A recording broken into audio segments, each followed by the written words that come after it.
The 4.5-year-old little girl could not only draw talismans and write incantations. She was also skilled at cooking and medicine. Most importantly, she had an explosively adorable face. Right after Ruru was born, an old Taoist priest abducted her to the Piao Miao immortal sect on Yunwu Mountain to cultivate immortality, claiming she had an extraordinary bone structure and abundant spiritual roots. Then one day, her master handed her the sect's heavenly book and told her to keep it safe. Ruru stared at the book with shining eyes and thought, did the old man lose his mind? Usually if I so much as move it, I get my butt smacked. But today he's actually giving it to me? What her master said next made her burst into tears. He told her to take the heavenly book and go down the mountain immediately to return home. Ruru was shocked. She thought the old man was driving her away and didn't want her anymore. So, just like when she made mistakes before, she hurried over and started diligently pounding his back. Seeing this, her master sighed helplessly and explained that he wasn't chasing her away. The sect had gone bankrupt. A few days earlier, he had lost the mountain gate in a bet, and now everything in the sect belonged to someone else. After saying that, he held Ruru tightly in his arms. He didn't know whether entrusting the sect's most precious treasure to his little disciple was right or wrong. If the sect hadn't been in trouble, how could he have borne a lie and send Ruru away? A moment later, her senior brother packed her things and prepared to take his junior sister down the mountain. Ruru didn't want to leave, so she made an excuse, saying she wanted to wait for Master to see her off. But her senior brother told her that Master was too old to handle farewells and wouldn't be coming. If fate allowed, they would meet again. Ruru gave a disappointed little low. Then she knelt heavily on the ground, tears streaming down her face, and said goodbye to her master, her senior brothers,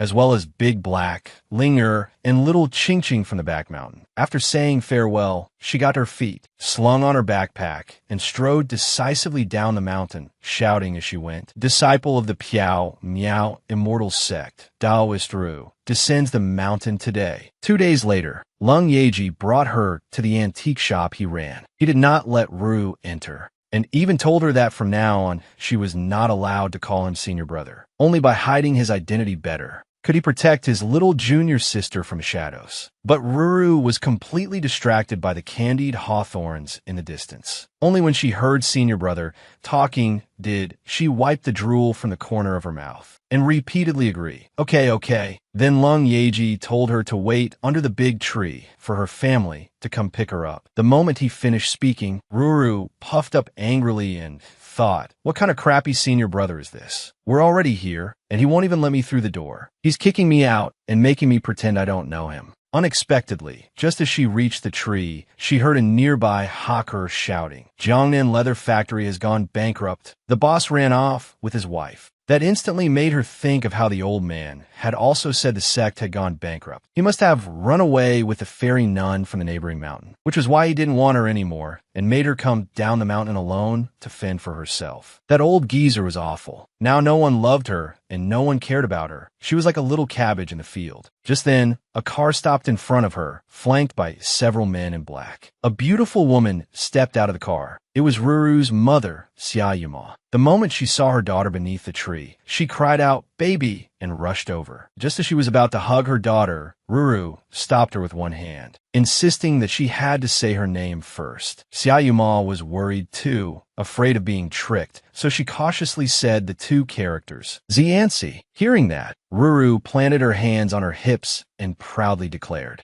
that yes, she was the one and only female emperor of the Piao Miao immortal sect, Xianxi Ro. Once Xiaoyuma confirmed it really was her daughter, she pulled Ruru into her arms and cried with joy. In the distance, Jingxian watched the little girl in his wife's embrace, his expression growing heavier and heavier. The girl had originally been a rich family's little princess, but at her 100-day banquet she had been abducted by that unscrupulous old Taoist. Ever since then, before even the chickens woke up, she had to rise and meditate and practice. After the chickens woke, she had to gather herbs. After sunset, she still had to study all kinds of Taoist arts. At this moment, Ruru sat beside her parents, telling them about her years on the mountain. Xiaoyuma was heartbroken, thinking, how much has my daughter suffered? She started working at such a young age? Ruru shook her head and explained that before she turned 3, she spent every day soaking in medicinal baths and Master stayed by her side, teaching her about herbs and medicine. Xiaoyuma suddenly thought of something and immediately cupped Ruru's little face in her hands. Her skin was indeed smooth and tender. This was probably the effect of those medicinal baths, right? Ruru helplessly pulled her mother's hand away and said seriously that the medicinal ingredients she had used over the years were very expensive. So the next time they saw the old man, they had to remember to pay him back. When Jingxian heard this, his brows knitted tightly. He abducted my daughter and still dares ask for money? If I ever see him, I'll break his legs. Though he was furious inside, he still couldn't help asking why she had suddenly come down the mountain. Weren't they supposed to wait 12 years? At that, and Cyrus sighed too, because the sect went bankrupt. Master also ran off with the fairy nun next door. Hearing Ruru's explanation, both her parents burst out laughing in unison and asked what she had learned on the mountain. Ruru counted seriously on her fingers, washing clothes, cooking, making medicine, burning incense, growing vegetables, driving away bugs, fighting beasts, and so on. When Xiaoyuma heard that her daughter had done so much work, she nearly cried from heartache. And Jingxian was also full of anger. Luckily, Ruru smiled and said that Master and her senior brothers had all been very good to her, and that she was the only one allowed to tug on Master's beard. Only then did Jingshuan's anger slowly fade. Taking advantage of the moment when his daughter wasn't paying attention, he secretly plucked one of her hairs and slipped it into his pocket. Soon, they returned to the old and family residence. But the first thing Ruru said when she saw her grandmother was that she was about to suffer a bloody disaster. Hearing that, and Jingxian and Xiaoyuma exchanged a glance. They hadn't expected their daughter to turn into a little fortune teller. But old Master found it interesting and asked, then, Little Master, do you have a way to resolve it? Ruru smugly said that of course she did. Then she quickly pulled out yellow paper and started arranging things on the ground. She even had her grandmother sit down on the floor for a while. As the written talisman took shape and Ruru chanted an incantation, it slowly began to emit streaks of golden light. Ruru's expression also grew serious, and she shouted, "Complete!" In an instant, the living room burst with flames. Everyone had thought Ruru was just fooling around, but unexpectedly she really did know Taoist techniques, and they were this fierce. At that moment, Ruru smiled and clapped her hands. All done. Grandma's fine now. Xiaoyuma couldn't help asking her daughter how she had turned paper into fire. Ruru immediately puffed up proudly, stuck out her little belly, and haughtily said that Master taught her the Tao every day. Even many of her older senior brothers weren't as powerful as she was. The well-traveled old Master smiled from behind and asked, "Little Master, may I know your Taoist title?" Ruru turned around and replied unhurriedly, "Kuan Dao of the Piao Miao Immortal Sect, Taoist Ruru." As Grandpa carefully wiped the ink off Ruru's face, he asked doubtfully, "Isn't Taoist a title only people with cultivation dare call themselves?" Hearing that, Ruru pushed away Grandpa's hand and said with a serious face, "Master said that according to seniority, if people from other sects meet me, they all have to respectfully call me Grandmaster. As they say, if you're going to discipline the younger one, do it early." Ruru had grasped the essence of that. The moment she met her stinky little brother, she reached out her demonic little hands and gave his chubby cheeks a thorough squishing. The little baby had never seen such a big sister before,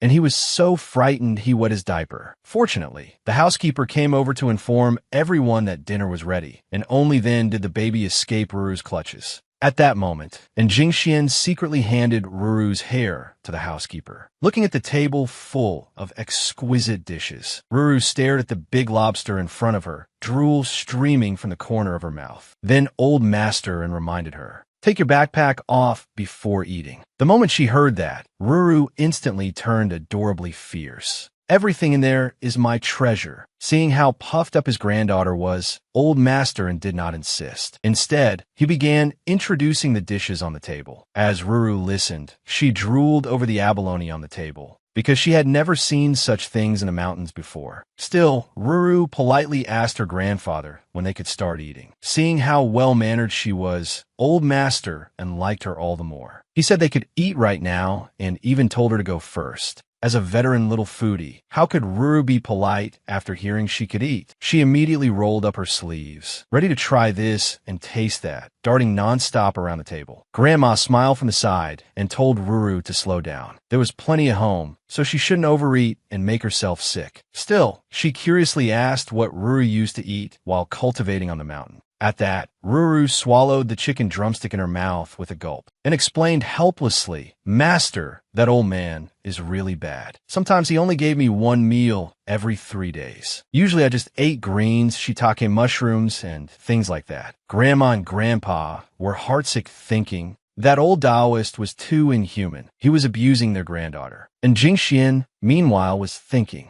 that if he ever met Ruru's master, he would skin him alive. What none of them knew, however, was that the greens Ruru ate were all grown on the mountain with spiritual energy, and their value and nutrition far surpassed the delicacies before them. Also, Taoist cultivation emphasized fasting. Going several days without food was normal, though during that time, they also consumed priceless medicinal pills. At that very moment, the old Taoist on the mountain, who was discussing the Tao with a Taoist nun, suddenly sneezed loudly. Xia Yuma tenderly placed a slice of beef into her daughter's bowl. But the moment the beef entered Ruru's mouth and she chewed once, her expression immediately twisted like she was constipated, and then she crazily spat it out onto the floor, going peh, peh, peh. The girl had only taken one bite of her mother's beef, and it almost cost her life. Seeing her daughter desperately spitting, Xia Yuma asked worriedly, "Ruru, don't you like beef?" No sooner had she spoken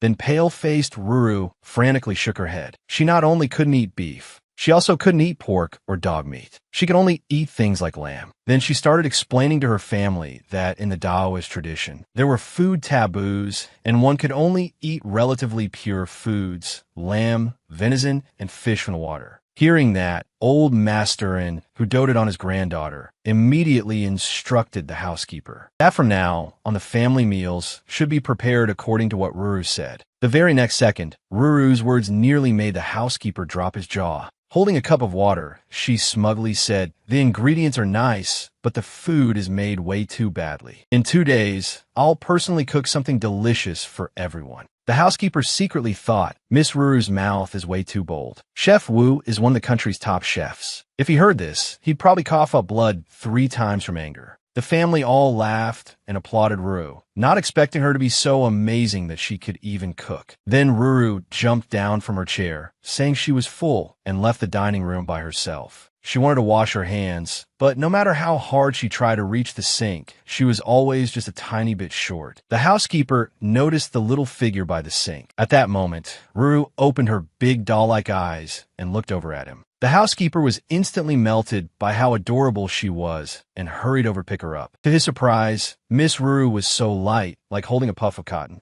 He secretly thought that if such a cute little girl were his own daughter, that would be wonderful. After washing up nice and clean, Ruru happily climbed down from the housekeeper's arms and bounced over to the sofa to sit cross-legged and meditate. Grandma watched her with heartache, thinking her little granddaughter must have suffered a lot all these years. A girl only 3 years old didn't like toys at all. Instead, she clung to her parents, asking for a safe. Her father originally planned to give her his own safe, but to his surprise, his daughter merely poked it twice with her finger and said with a face full of disdain that it was too weak. It couldn't even withstand one slap from her. Seeing his daughter insist on a sturdier safe, her parents had no choice but to agree to take her shopping. But when the sales staff saw the family of 3 arrive in full force, their jaws nearly dropped to the floor, and they muttered uncertainly, "Could this be what they call someone coming to smash the shop?" Ruru completely ignored the staff's shock and rushed into the store, weaving non-stop among the safes.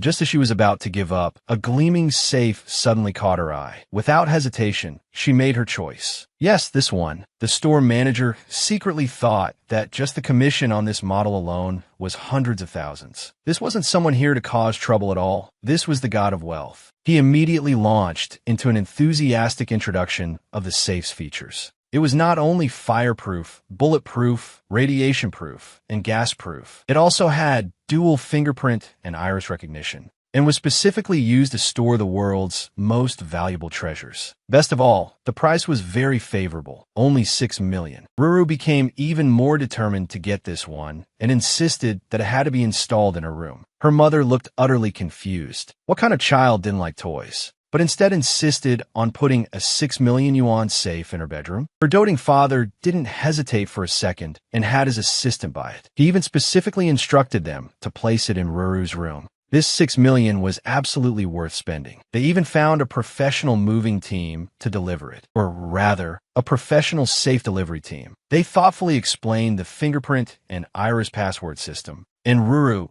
deftly entered her fingerprint and iris data. She thought to herself that this way, no one else would definitely be able to open it. Then she imitated her master, turned around, waved her hand like an old elder, and told the professionals to leave. Once everyone had gone, she carefully poked her head out to check the surroundings. Then she cautiously placed a book inside. After closing the safe door, Ruru held her forehead and let out a long sigh, her whole body feeling much lighter. At last, she had hidden the treasure master entrusted to her. At that moment, Xia Yumal walked in, wanted to take her daughter shopping for clothes. Her daughter couldn't go around dressed like a little Taoist nun every day. She absolutely had to buy some pretty little princess dresses. But her daughter flatly refused and proudly declared that there was no need to buy clothes. She only wore Taoist robes. The moment Mom heard that, it was like a thunderbolt from a clear sky. Seeing this, her husband comforted his wife not to rush. Everything needed a transition period. Then he suggested going to Master Chen's place to custom make a few Taoist robes for their daughter. At Master Chen's house, Xia Yumal respectfully addressed him as Elder Chen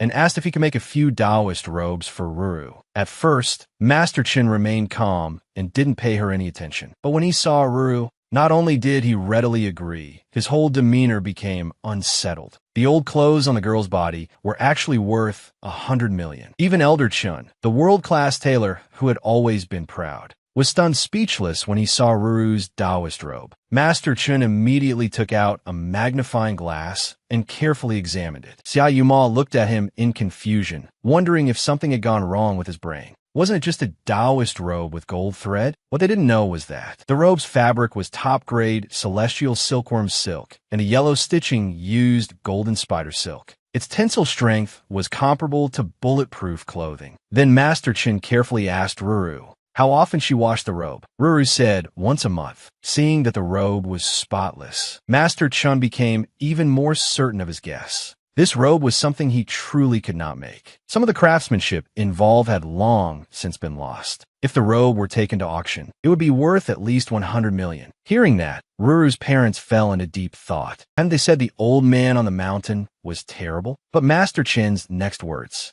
made them question reality even more. The golden crossbody bag used golden spider silk, fireproof and bulletproof, worth 6 million. The rare top-grade Taoist hairpin was worth 3 million. The imperial green jade pendant was worth 100 million. Xia Yumal counted on her fingers in shock. Just this whole outfit alone was worth several hundred million. Thinking about the custom-made designer outfit she herself was wearing, it wasn't even worth a fraction of what her daughter had on. Who would have thought that her daughter's old geezer of a master was actually so generous? Ruru's father, however, looked deeply displeased. Ruru also didn't want to damage the clothes her master had given her, so she agreed to let Master Chen make a few more sets for her. But she specifically instructed that the colors must not be too bright. Most importantly, they absolutely could not use blood red. Master Chen agreed happily and quickly began designing the clothes for Ruru. Her father beside her grandly waved a hand and told Master Chen to use the very best materials. In truth, he was secretly jealous of Ruru's master. As her biological father, he couldn't let himself be outdone by some old Taoist. There was no helping it. Ruru's clothes were simply too precious. At that moment, the old father silently drank a cup of metaphorical vinegar. Back home, while Xia Yumal was chatting with the family, Ruru suddenly ran over and told everyone that it was going to thunder soon, so they should hurry and bring in the laundry. Grandma looked up in confusion. There wasn't even a patch of dark cloud in the sky. How could it thunder? Just as she was about to ask whether her granddaughter was playing a prank, a clap of thunder suddenly rang out in the sky. It turned out that back in the sect, Ruru was an extremely accurate weather forecast. The moment she shouted, everyone would hurry to bring in the laundry and medicinal herbs. She had developed a habit of it and enjoyed it greatly. Master had said that her spiritual root was the purple firmament divine thunder. So from childhood, she had been especially sensitive to lightning. Once she cultivated to a certain realm, she would not only be able to strengthen herself through lightning, but also summon the world's most powerful purple firmament, divine thunder. Watching her granddaughter run off to practice, Grandma disdainfully tossed aside the natural science book in her hand. At that moment, in his room, Ruru's father stared at the paternity report in his hand with tightly furrowed brows. 3 years after the girl disappeared and returned home, the father wasn't simply overjoyed. He had secretly taken a strand of his daughter's hair and ordered the housekeeper to rush a paternity test. At this moment, Jingxian looked nervously at the report in his hand. When he saw the probability of paternity, 99.999, he jumped up in delight. The family was wealthy and influential, and over the years many people had pretended to be his missing daughter. That was why he had secretly had Ruru tested. Once he confirmed that Ruru was truly his biological daughter,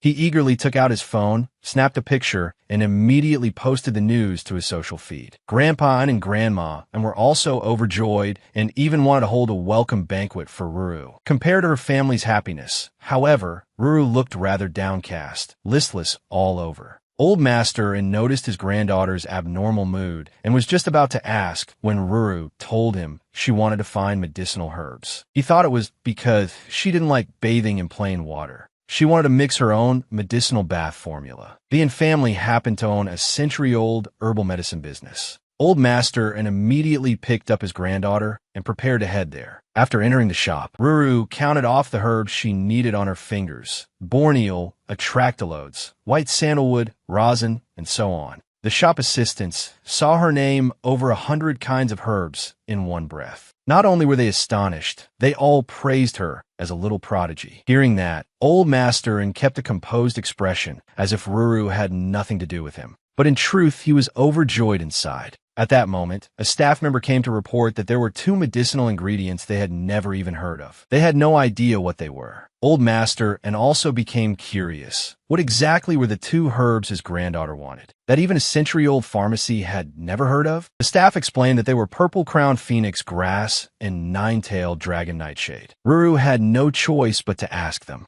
to substitute top-quality donkey hide gelatin and ginseng instead. Even after everything was settled, Ruru still wasn't satisfied. She even asked Grandpa to give her 2 medicine cabinets, claiming that all the toys Mom had prepared for her should be thrown out so the cleared space could be used for the cabinets. Old Master found his granddaughter particularly fascinating. Though helpless, he still agreed out of love for her. After arranging everything, he thought of taking his granddaughter out to show her off in front of his friends. So he asked whether Ruru wanted to go home or go out with him for a stroll. Seeing the look on Grandpa's face, full of expectation and obvious hints that she should choose the latter, Ruru could only helplessly agree to go out. In a courtyard, Old Master and his friends, Old Joe and Old Zhao, were playing chess. The awkward thing was that Old Master told his granddaughter to call them Grandpa, but Ruru instead put on an arrogant look. Seeing her grandfather's expression turn stiff, she had no choice but to explain that they could not bear such a form of address from her. 2 80-year-old men were not only calling a 3-year-old girl Grandmaster, but were also respectfully serving her snacks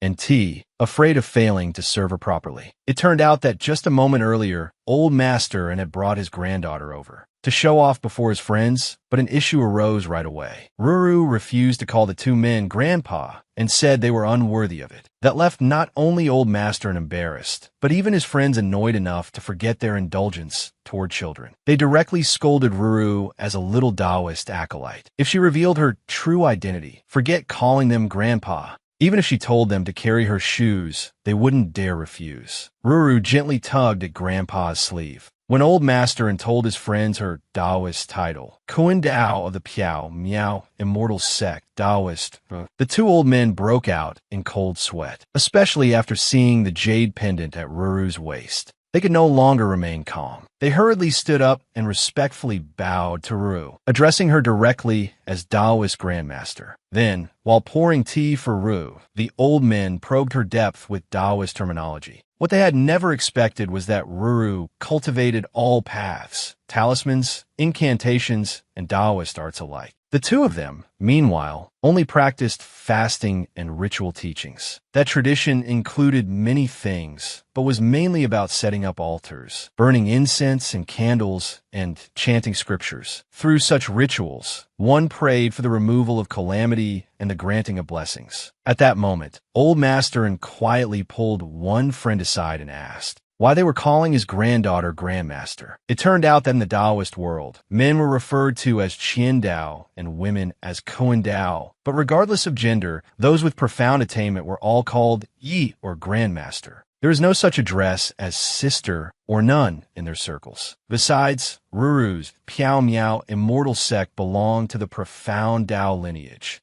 which ranked a little higher than people like them who merely practiced ritual fasting. After hearing his friend's explanation, Old Master finally understood. No wonder his granddaughter was so extraordinary. She came from a formidable sect. What he didn't know was that his two friends were practically begging Ruru to show them a genuine Xianmin skill and broaden their horizons. Ruru saw they were Grandpa's friends, so it wasn't easy to refuse, and she agreed to their request. They excitedly ran over to the clay pot and secretly sniffed the nourishing soup. It would have been better if they hadn't, because the moment they did, the two old men felt like they were floating into paradise, as if they had stepped into a celestial realm, and even their souls were being purified. Meanwhile, Miss Wanxin was following Ruru's instructions, placing the pills into bowls one by one. While the medicinal ingredients were being ground up, she told the two old men to wait a moment, since one batch would be ready very soon. Then Wanxin poured the crushed medicine into the pot and gave it a vigorous stir, completely drawing out the fragrance of the soup. The old men behind her, who had caught the scent, were practically driven mad with craving. Once it was done, she first poured each of them a bowl. She even thoughtfully asked where they wanted to drink it, saying she could have someone carry it over for them. But the two old men were already drooling with anticipation. How could they wait? They immediately grabbed their bowls. They didn't even care whether the soup was hot, and just tipped their heads back and gulped it down. The instant it entered their stomachs, they stared in shock at the empty bowls, feeling as if their bodies had suddenly grown much younger. Then one of them shouted, "Amazing!" It gave him a pleasure he had never felt before. The two old men then cried out in disbelief that this was actually a longevity soup that could extend one's life. After saying that, those two shameless old geezers even wanted to trick another bowl out of the little girl. They told Wanxin that just now it had been like Zhu Beiji eating a ginseng fruit, swallowing it whole without tasting it. But Wanxin refused without even thinking, because Miss Ruru had said that no matter who it was, each person could only have one bowl. Seeing that this approach didn't work, the two sly old men then said they were willing to pay 300,000 for it. After all, it was only one bowl of soup. One more or one less, no one would know. Wanxin was shocked. She hadn't expected the medicine Ruru had told her to brew to be worth so much. Do you think Miss Wanxin would sell it to them?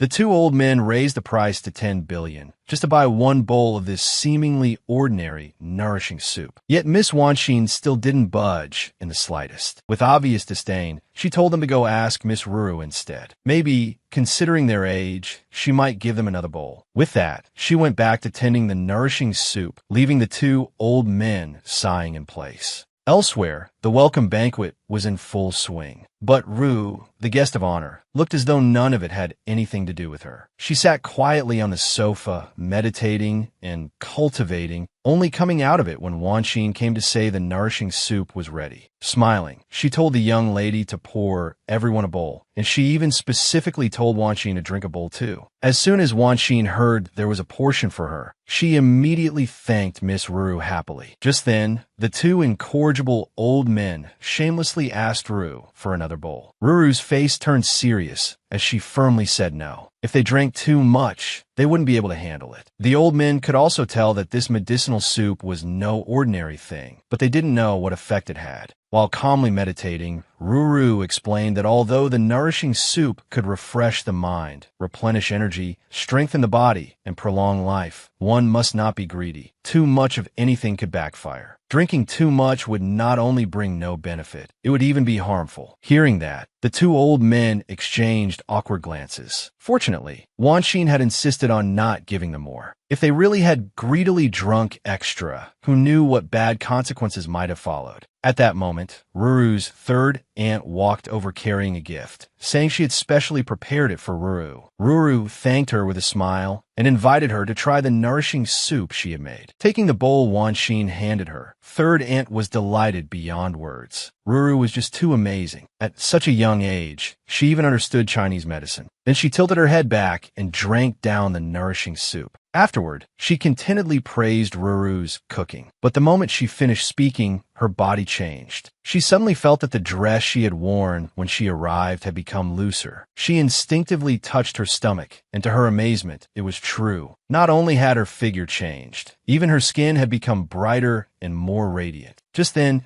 guests in the distance who had finished drinking began crying out in shock. This was actually the long-lost longevity soup. Ordinary people who drank it could not only regulate their qi and blood, but also extend their lifespan. So the medicine they had just drunk, was that miraculous? Ruru wasn't just cute, she was incredibly capable too. Third aunt's eyes sparkled with stars as she thought how wonderful it would be if Ruru were her daughter. Seeing everyone's reactions, Ruru didn't know what to say for a moment. Were people down the mountain all this ignorant? Wasn't it just a bowl of soup? What was there to make such a fuss over? Just then, a sports car stopped outside the door. A roguish-looking young man got out of the car. It was Ruru's cousin, Tang Xiao. As soon as he entered the hall, he noticed Ruru. He thought that this should be the cousin they had only just found and brought back. Then he sat down beside Ruru with ill intentions. When third aunt saw this, she became a little worried, not knowing what mischief this little devil was planning again. Sure enough, he directly reached out and pinched Ruru's cheeks hard, paying no attention at all to her angry glare, and smiling as he said, "Wow, little cousin, you're really cute." Furious, Ruru told her yellow-haired cousin to let go.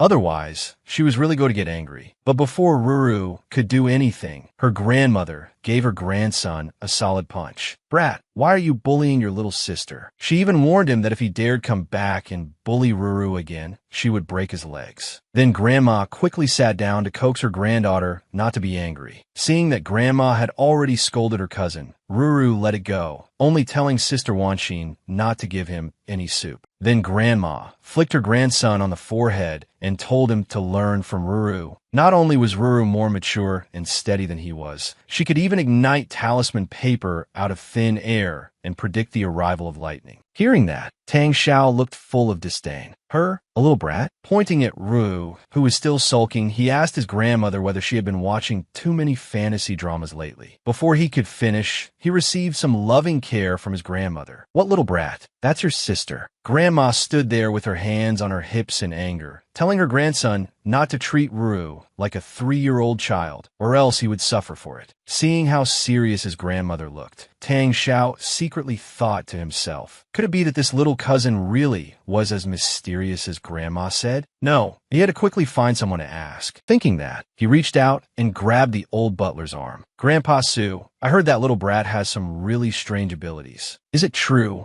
The old butler froze for a moment after hearing that, then somewhat awkwardly advised Tang Xiao not to call her little brat so casually and to show proper respect. Even the chairman of 200 billion yuan conglomerates, Chairman Zhou and Chairman Zhao, treated Miss Ruru with utmost courtesy. They even performed formal bows every time they met her. Tang Xiao's eyes nearly rolled back in fright. Only then did he realize that maybe he really had kicked an iron plate this time. He secretly thought that he had to find a way to make it up to her. So he came over to Ruru with a grin and sincerely apologized, saying that earlier it had just been a little joke between an older cousin and Ruru. "It's mainly because you're too cute. Big brother just couldn't help pinching you." But Ruru simply turned her head away and ignored him. Seeing that Ruru paid him no attention, Tang Xiao felt awkward for a moment. But persistence and shamelessness were standard skills for a rich second-generation heir. So he launched into a barrage of sweet talk. "Whatever you want to eat or play with, tell cousin. Candy? Ming de. Ice cream? Hot pot? Barbecue? Sour fish soup? Race cars? Movies? Amusement parks?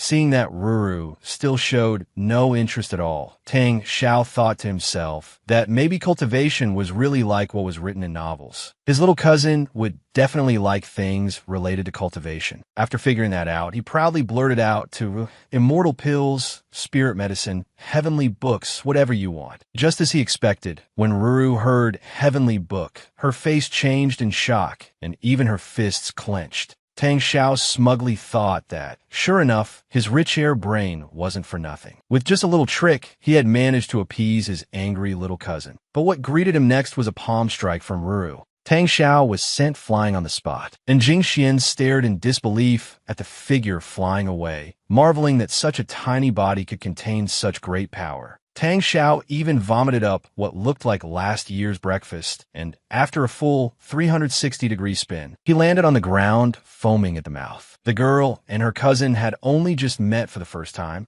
and she had already beaten him into a vegetative state. She even ignored the guest's stunned gazes, and directly stepped on her unconscious cousin to wake him up, fiercely asking why he knew about the heavenly book. After speaking, she even stomped on him a few more times. Tang Xiao was on the verge of tears. How would know anything about a heavenly book? He had only mentioned things from fantasy novels to make his little cousin happy. Having grown up deep in the mountains, how could Ruru know what a novel was? She then turned her puzzled gaze toward her grandmother, who was trying to mediate. After Grandma explained things to her, Ruru finally realized, pouting, that she had wrongly blamed her cousin. Seeing Tang Xiao lying on the floor, and that if he wasn't treated, soon the whole family would be attending a funeral banquet, Ruru hurriedly took out a pill. She gave the pill to her cousin lying on the floor. Once she was done, she smiled, clasped her hands behind her back, and left, telling the butler to have him carried away. 3 days in bed would do. Looking at their heavily injured son, Tang Xiao's parents were not angry at all. Instead, they burst out laughing happily. At last, someone had disciplined Tang Xiao for them and taught him there was always someone stronger. Tang Xiao was in too much pain to argue with his parents and could only groan on the bed. And Jing Xian had originally wanted to bring Ruru over to apologize, but Tang Xiao's aunt liked Ruru so much that she kept hugging the child and trying to kiss her. As long as she got to kiss her,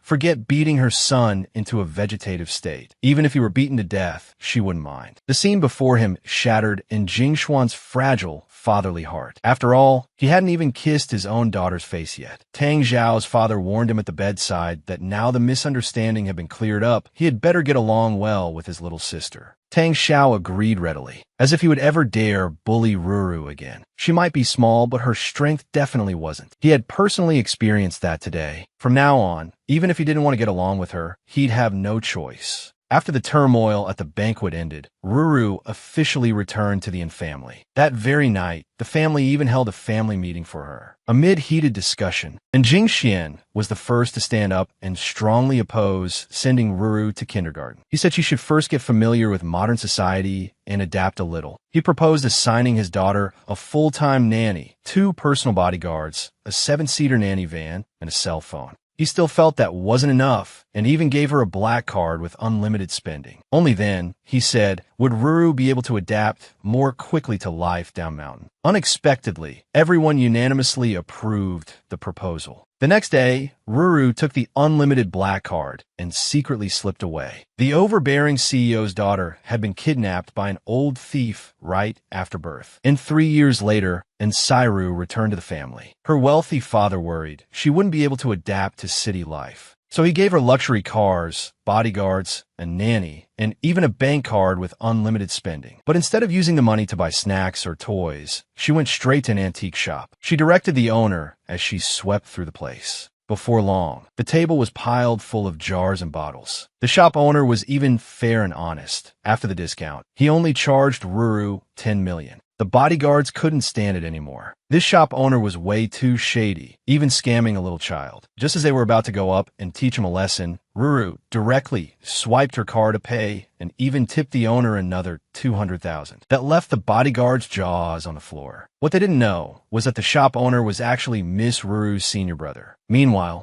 at the in-group, and Jing Xian was buried in work when he received a spending notification from his daughter. Looking at the long string of zeros behind the amount, he could only sigh that she really was a little money-draining darling. She was only 4 and already spending like this. If he raised her until 18, how much would that cost? The more he thought about it, the greater the pressure he felt, and he began working even more frantically. As her father, he had to work hard and make more money to support his daughter. Yet Ruru felt no pressure at all and happily continued strolling around. Suddenly, her attention was caught by a figure ahead of her. It was a Taoist heavenly master. Driven by curiosity, she followed him. It turned out someone had invited him to perform a ritual. The so-called heavenly master then stood before the altar chanting spells, shaking a bell left and right. After a whole string of messy, ridiculous movements, he shouted, "Bold demon, leave at once." Ruru could tell at a glance that this man was a shameless fraud. For the sake of her Taoist sex honor, she couldn't help but scold him loudly. "You have no real Taoist skill at all, yet you dare pretend to be a heavenly master." Those words made the fake master jump in fright. But once he saw clearly that Ruru was just a little child, he immediately grew bold again. "If you disturb my ritual and ruin my magic, can you bear the consequences?" Seeing this, the homeowner also became anxious. The heavenly master had been hired for a high price. If the ritual failed, would it really be ruined by this little girl? Ruru wasn't afraid at all. Instead, she wanted to teach the fake master a lesson. She had just rolled up her sleeves when the bodyguard behind her grabbed her. "Miss, there are plenty of frauds out here in the world. You can't deal with all of them." But Ruru, burning with anger, only wanted to uphold justice and rid the Taoist world of this pest. Why would she care about anything else? She just wanted to rush up and beat him. Seeing that Ruru was being restrained, the fake heavenly master grew even more arrogant. "What does a little brat like you know? Stop spouting nonsense, or I'll cast a curse on you." That truly enraged Ruru. The bodyguard cautiously let go of her. "So, you're the demon-subduing heavenly master of Flying Dragon Mountain. Huh, fine. Let me show you demon-subduing." As she spoke, she took out talisman paper and a brush from her backpack and started drawing a talisman on the spot. Her movements flowed like water. Pinching the talisman between her fingers, Ruru decided to give the stinking Taoist one more chance. As long as he took off the heavenly master robe and apologized, that would be enough. Otherwise, she would drive him into madness.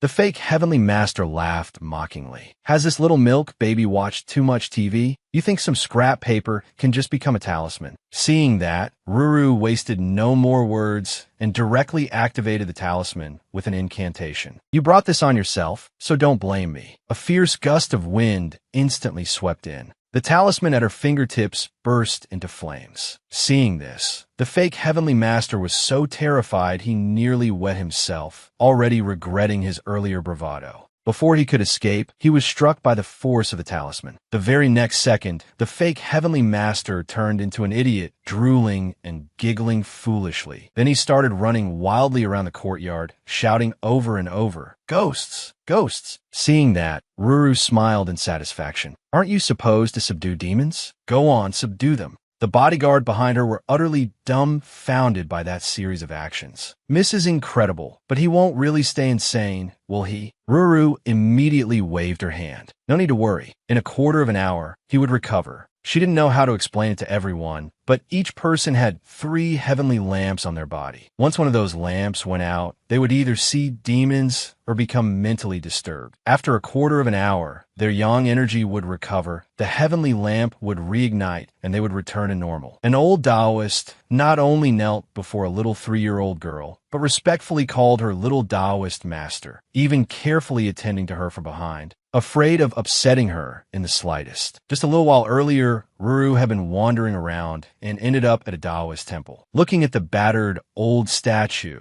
the mosquito coil burning in the incense burner, and the offerings made of a few lumps of mud, she was stunned that temples down the mountain had become this shabby. Ruru then looked at the old Taoist dozing in the corner. "Old man, wake up." The old Taoist thought a customer had come. "Fortune slips are 10 yuan. Divination is 100. But Ruru wasn't here for fortune slips or divination. Instead, she jumped onto the table and said, "Old man, how rude. Why aren't you greeting this senior properly?" The old Taoist was so angry his beard nearly stood on end. Where did this little baby come from, humiliating this humble Taoist? "Don't blame me for being rude to you. That completely amused Ruru. She flicked the old man on the forehead. With that tiny bit of cultivation, you want to be rude to me? The old Taoist instantly flared up. Whose child is this? So ill-mannered. Are none of your adults going to control her? Yet the bodyguards following behind Ruru all stood there motionless. Ruru casually waved her hand. Tell him who I am. The bodyguards immediately surrounded the old Taoist and announced in a thunderous voice, Taoist Ruru of the coincidental lineage of the Piao Miao immortal sect. The old Taoist was so shaken he became dizzy. The next moment, he suddenly realized something and instantly dropped to his knees before Ruru. You're Ruru of the Piao Miao immortal sect? Ruru did not answer, only looked at the old man with disdain for being so slow-witted. The old Taoist stared in shock at her outfit. This alchemy robe, this Taoist robe, and the jade pendant at her waist. He knelt before Ruru and respectfully begged forgiveness. What Ruru said next pierced straight through the old Taoist's heart. How can your eyesight be this bad? You can't even recognize Tao artifacts. The old Taoist felt terribly awkward after hearing that. What did he know? Those were all abilities the elders of his sect had. How could he possibly know such things? Then Ruru changed the subject. Why is this Taoist temple so deserted? It even looks half-ruined. The old Taoist felt like crying, but he couldn't exactly admit it was because he was too incompetent. Looking at the old man squatting in the corner and secretly weeping, Ruru told him to explain what school he belonged to. The old Taoist said he was the 76th generation disciple of the Mage divine physiognomy branch. Hearing that, Ruru thought that since they were both members of the Taoist world, she might as well help him. On the 1st and 15th of each month, I'll come and hold a consultation session. I'll help solve some issues involving clashing fortunes and bring your temple some incense money. The old Taoist agreed without hesitation. The Piao Miao immortal sect was a great school of the mystical world with heaven-defying abilities. The only question was how capable this little girl truly was. Then he cautiously asked Ruru about it. Ruru placed her hands on her hips and declared word by word that in medicine, divination, charms, and spells, she was proficient in every one. The old Taoist was so shocked his jaw nearly dropped. He had cultivated for decades and still hadn't mastered even one skill. Yet this little Taoist master knew four. Looking at how Ruru radiated confidence and composure, the old Taoist felt she didn't seem to be lying. So he asked with a grin,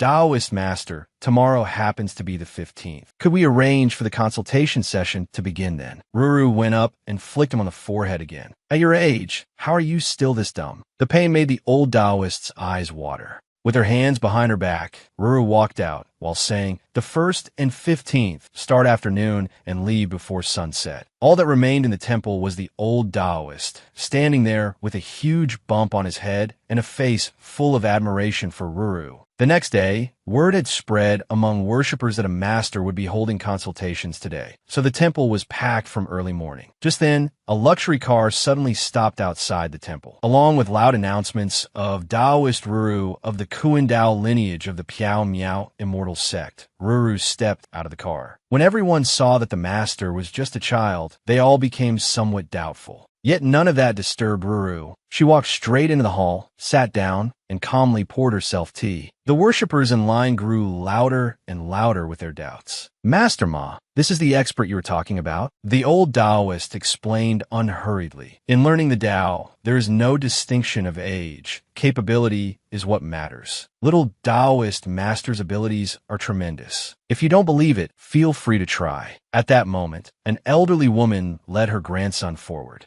Her grandson was mentally disturbed and only sat in a daze every day. He used to be lively, clever, and bright, but after a thunderstorm one night, he became like this. They had tried medicine and gone to the hospital, but nothing helped. After hearing the story, Ruru told a bodyguard to hold out his hand. Then she used tea to write a talisman on the bodyguard's palm, and after that she told him to slap the boy with that hand. The grandmother panicked and quickly pulled her grandson into her arms. Ruru took a sip of tea and explained that the boy had been affected by evil influences. The talisman written with tea water could drive the evil energy away. But seeing that the boy's grandmother still couldn't bear to let her precious grandson get hit, Ruru said expressionlessly, believe and it will work. If you don't, then just fend for yourself. Hearing that, the grandmother gritted her teeth and finally pushed her grandson forward. and then the bodyguard even took a running start. He really had no martial virtue at all. With one huge slap, he struck the boy hard across the face. The worshippers began murmuring anxiously. Had he just beaten the child to death? But then the boy suddenly burst into loud crying. He even clung to his grandmother and complained that the bad man had bullied him. So the bodyguard had hit him that hard on purpose. He couldn't stand the way the worshippers had looked down on Miss Rue.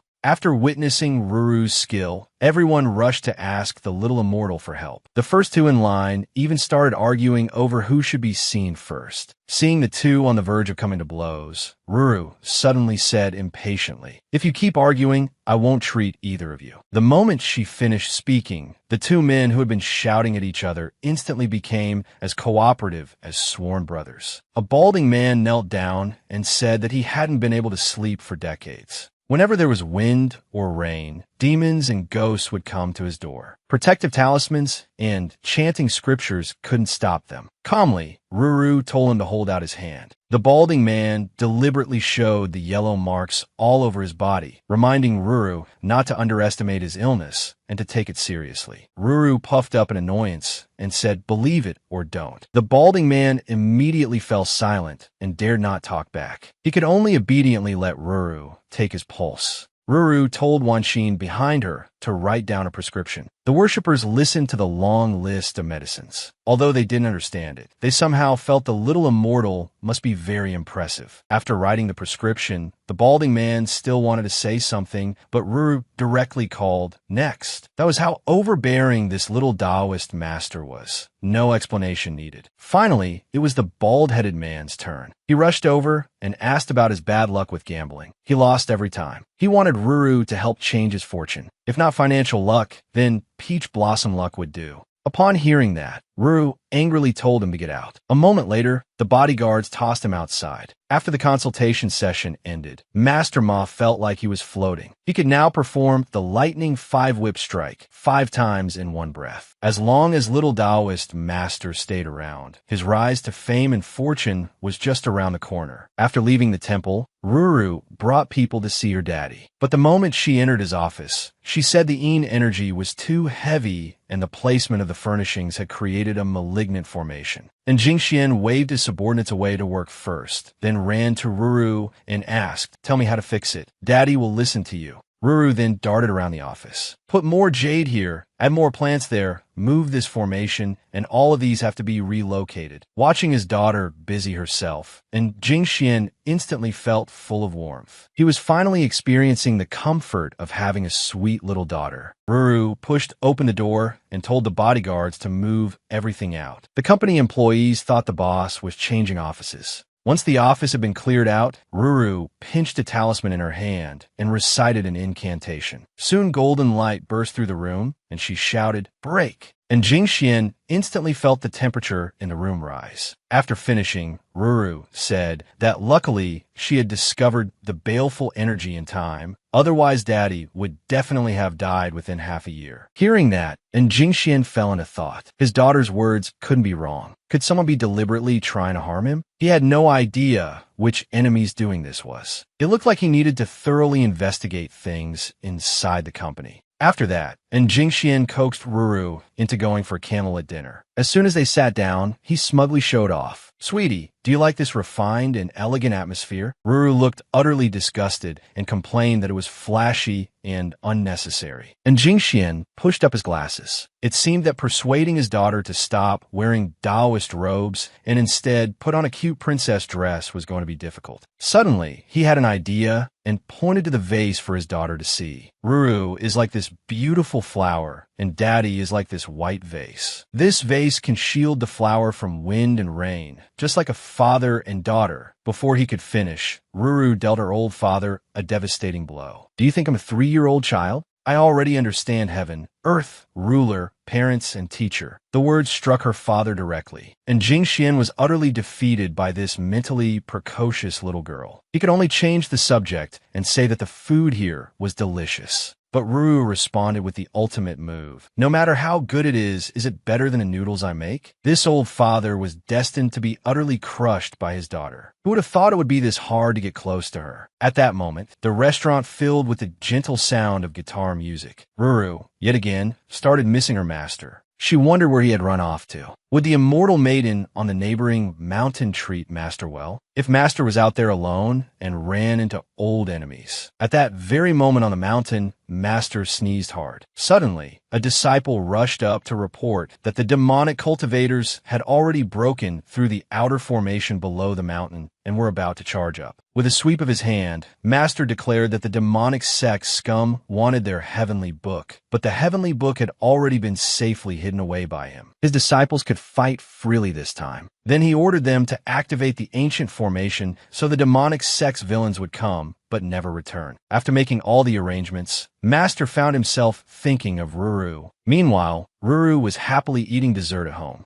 and Jingxian cleared his throat. He still planned to let Ruru adapt for a while, but afterward she would have to go to school like other children. Although his daughter's attainments in Taoist arts were very high, living down the mountain meant she differed too much from others in terms of culture and common knowledge. It would still be inconvenient for her to communicate. Ruru took big bites of ice cream and asked whether school was fun, and Jingxian lied without even blinking. School? That's the most fun thing ever. As soon as Ruru heard that it was fun, she agreed. Just how strong could a woman's jealousy be? One woman not only saw at a glance how naturally beautiful Ruru was, but also wanted to take a photo with her and use it online for traffic and attention. Before she could even get close, the bodyguards mercilessly stopped her, and Tang Xiao even drove her off as if she were some saleswoman. The woman immediately held a grudge and called a rich young pervert who preyed on minors, wanting this spoiled young master to teach Ruru a lesson. Before long, the spoiled young master brought a gang of lackeys to the beach. As soon as he got nearby, he was drawn to a figure in the distance. Such a beautiful little girl. She would be perfect to raise as a child bride. Filthy thoughts immediately rose in his heart. If she was already this beautiful now, wouldn't she be even more stunning when she grew up? As another spoiled, rich kid himself, Tang Xiao instantly saw that this newcomer meant trouble and immediately led the bodyguards to block the man's way. In response, the spoiled brat arrogantly pointed at himself. "Do you even know who I am?"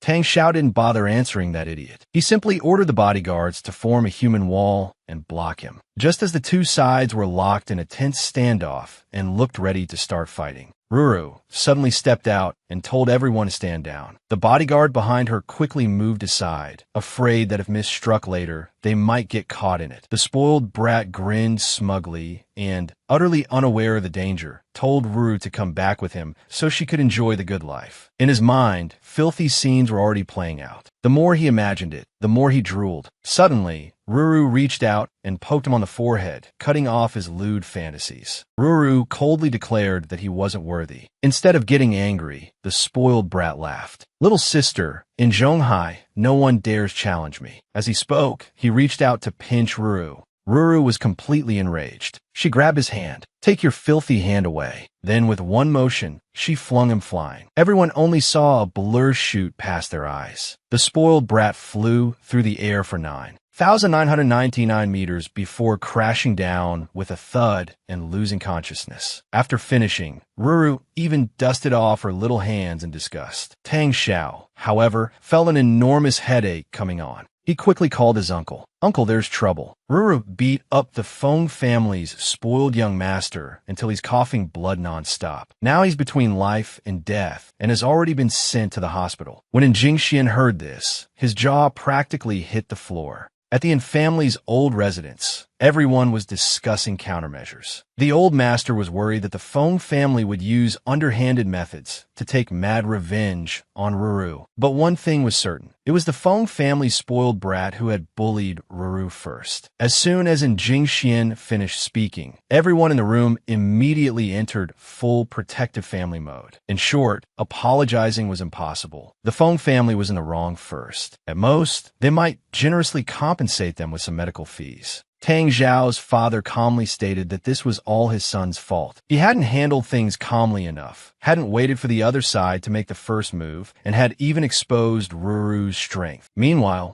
Outside the door, Tang Xiao sat on the sofa trembling. Ru, by contrast, sat there calmly meditating, as if none of this had anything to do with her. Suddenly the door opened, startling Tang Xiao so badly that he curled up on the sofa and hardly dared breathe. His mother appeared behind him with a kindly smile on her face. Then she grabbed Tang Xiao by the ear and dragged him away to properly discipline him. Struggling, Tang Xiao begged his little cousin to save him. Old Master reached out and stroked Ruru's head, comforting her. Don't keep this on your mind. Your family will always stand on your side. The next second, the whole family happily kept Ruru company. Compared with that warm scene, Tang Xiao's side showed a complete contrast. His head was covered in bumps from his mother's beating, and he looked on the verge of tears. In the end, he silently bore it all himself. Ruru's phone suddenly rang. Her senior brother had found the medicinal ingredients she wanted. The next day, afraid that Ruru would be in danger if she went out, the family deliberately added an even larger group of bodyguards for her. Passers-by thought they were some sort of protection racket gang. The moment Ruru entered the shop, her senior brother asked whether she had gotten into trouble again. Curious, Ruru leaned over the table. How did you know? Her senior brother helplessly pointed at the bodyguards behind her. They had gone from 2 to 8. If that wasn't because she'd gotten into trouble, then what else could it be? And those people weren't mainly there to protect her. They were there to stop her from getting into more trouble. Hearing that, Ruru awkwardly scratched her head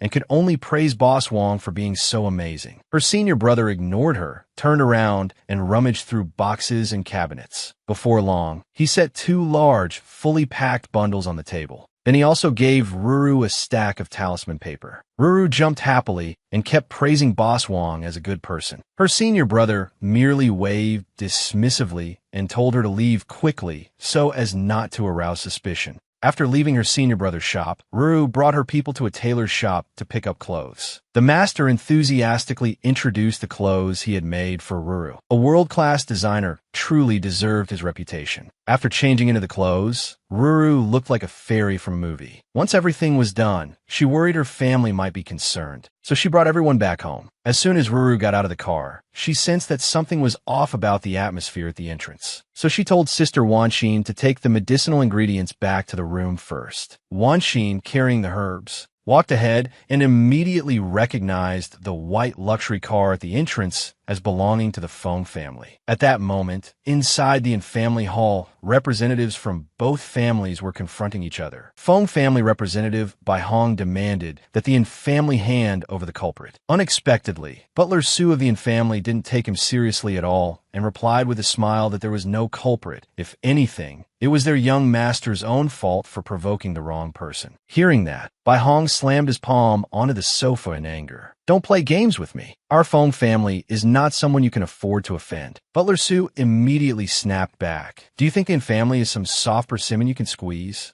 Just as both sides were on the verge of open conflict, Ruru suddenly entered and interrupted them. The person you're looking for is me. I'm the one who hit him. So what? Bai Hong looked at the little milk bun standing before him and dismissively told her to go play somewhere else. Little brat, stay out of grown-ups' business. Bai Hong's subordinate behind him thought awkwardly to himself. How was he supposed to explain to the boss that it really was this child who had done it? Before he could think of how to speak, his boss was already roaring furiously. Is the family treating the Feng family like fools? Why don't you just bring out a baby still drinking milk to take the blame? Butler Su looked rather disdainful, feeling that Bai Hong was a bit stupid. It had already been said, but he refused to believe it. Ignorance truly was frightening. Then he carefully urged Ruru to go rest. He couldn't let Miss get involved any further. But as a little heroine wandering the Jianghu, how could Ruru leave just like that? She proudly refused. She insisted on making the bespectacled old man understand that she was the one who had beaten the Feng family's boy. But before she could even react, a bodyguard suddenly picked her up. Miss, let's hurry back to your room and look at your new clothes. All 30 outfits are especially beautiful. After Ruru was taken away, Bai Hong clenched his fists so hard they cracked. In the past, no matter who offended the Feng family, once he personally stepped in,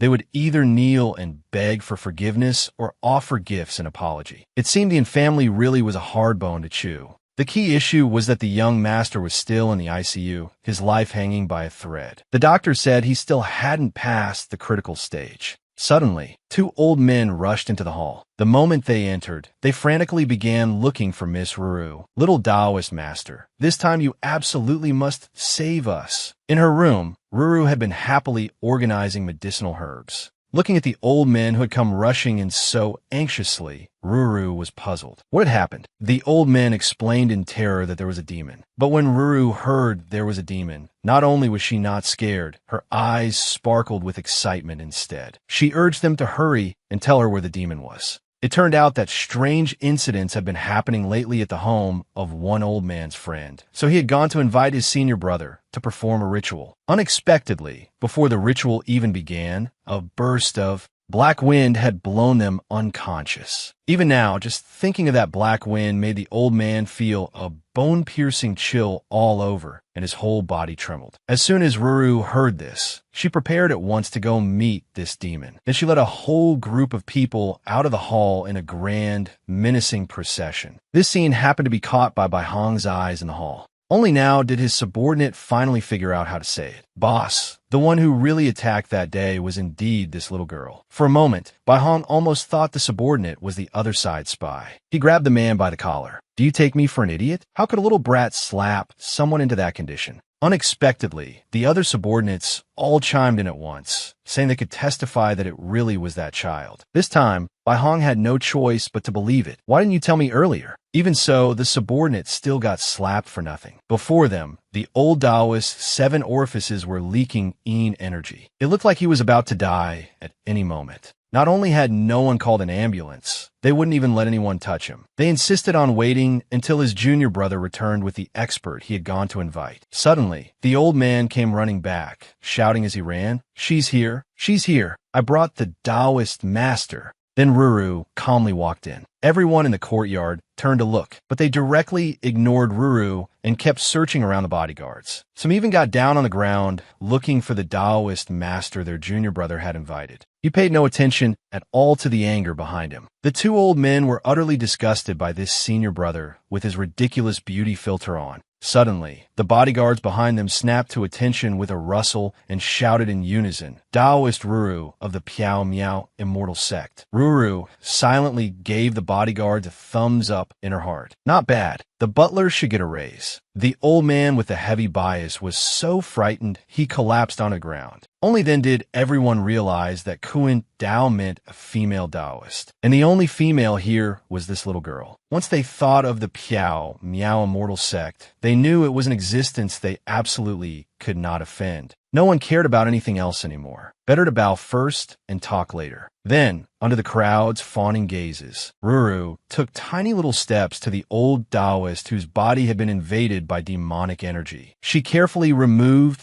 the jade pendant from her waist, placed it on the injured old Taoist's head, then began chanting while forming hand seals. Miraculously, the demonic energy in his body was instantly sucked out by the jade pendant. With Ruru's sharp cry of "So!", all the demonic energy in the air was absorbed into the jade pendant. After witnessing Ruru's methods, the people behind her immediately started showering her with praise. But Ruru had no time for them. Instead, she stared at the jade pendant with shining eyes. Wow, such pure and powerful spiritual energy. The next second, Ruru gave the unconscious old Taoist a loud slap. He woke instantly and shouted in terror, "Demonic energy!" Seeing their senior brother wake up, everyone immediately gathered around and explained what had happened. Meanwhile, Ruru walked with great interest to the pond. There was no demon here at all. It had to be some spiritual creature. Thinking that, she quickly began drawing a talisman. Holding the freshly drawn talisman, she was so excited she could barely contain herself. A giant baby? A turtle? A fish? Whatever, as long as it was edible. Then Ruru chanted an incantation, and the talisman instantly burst with golden light and flew toward the pond. The pond water began spinning rapidly. Then Ruru clapped her little hands. Done.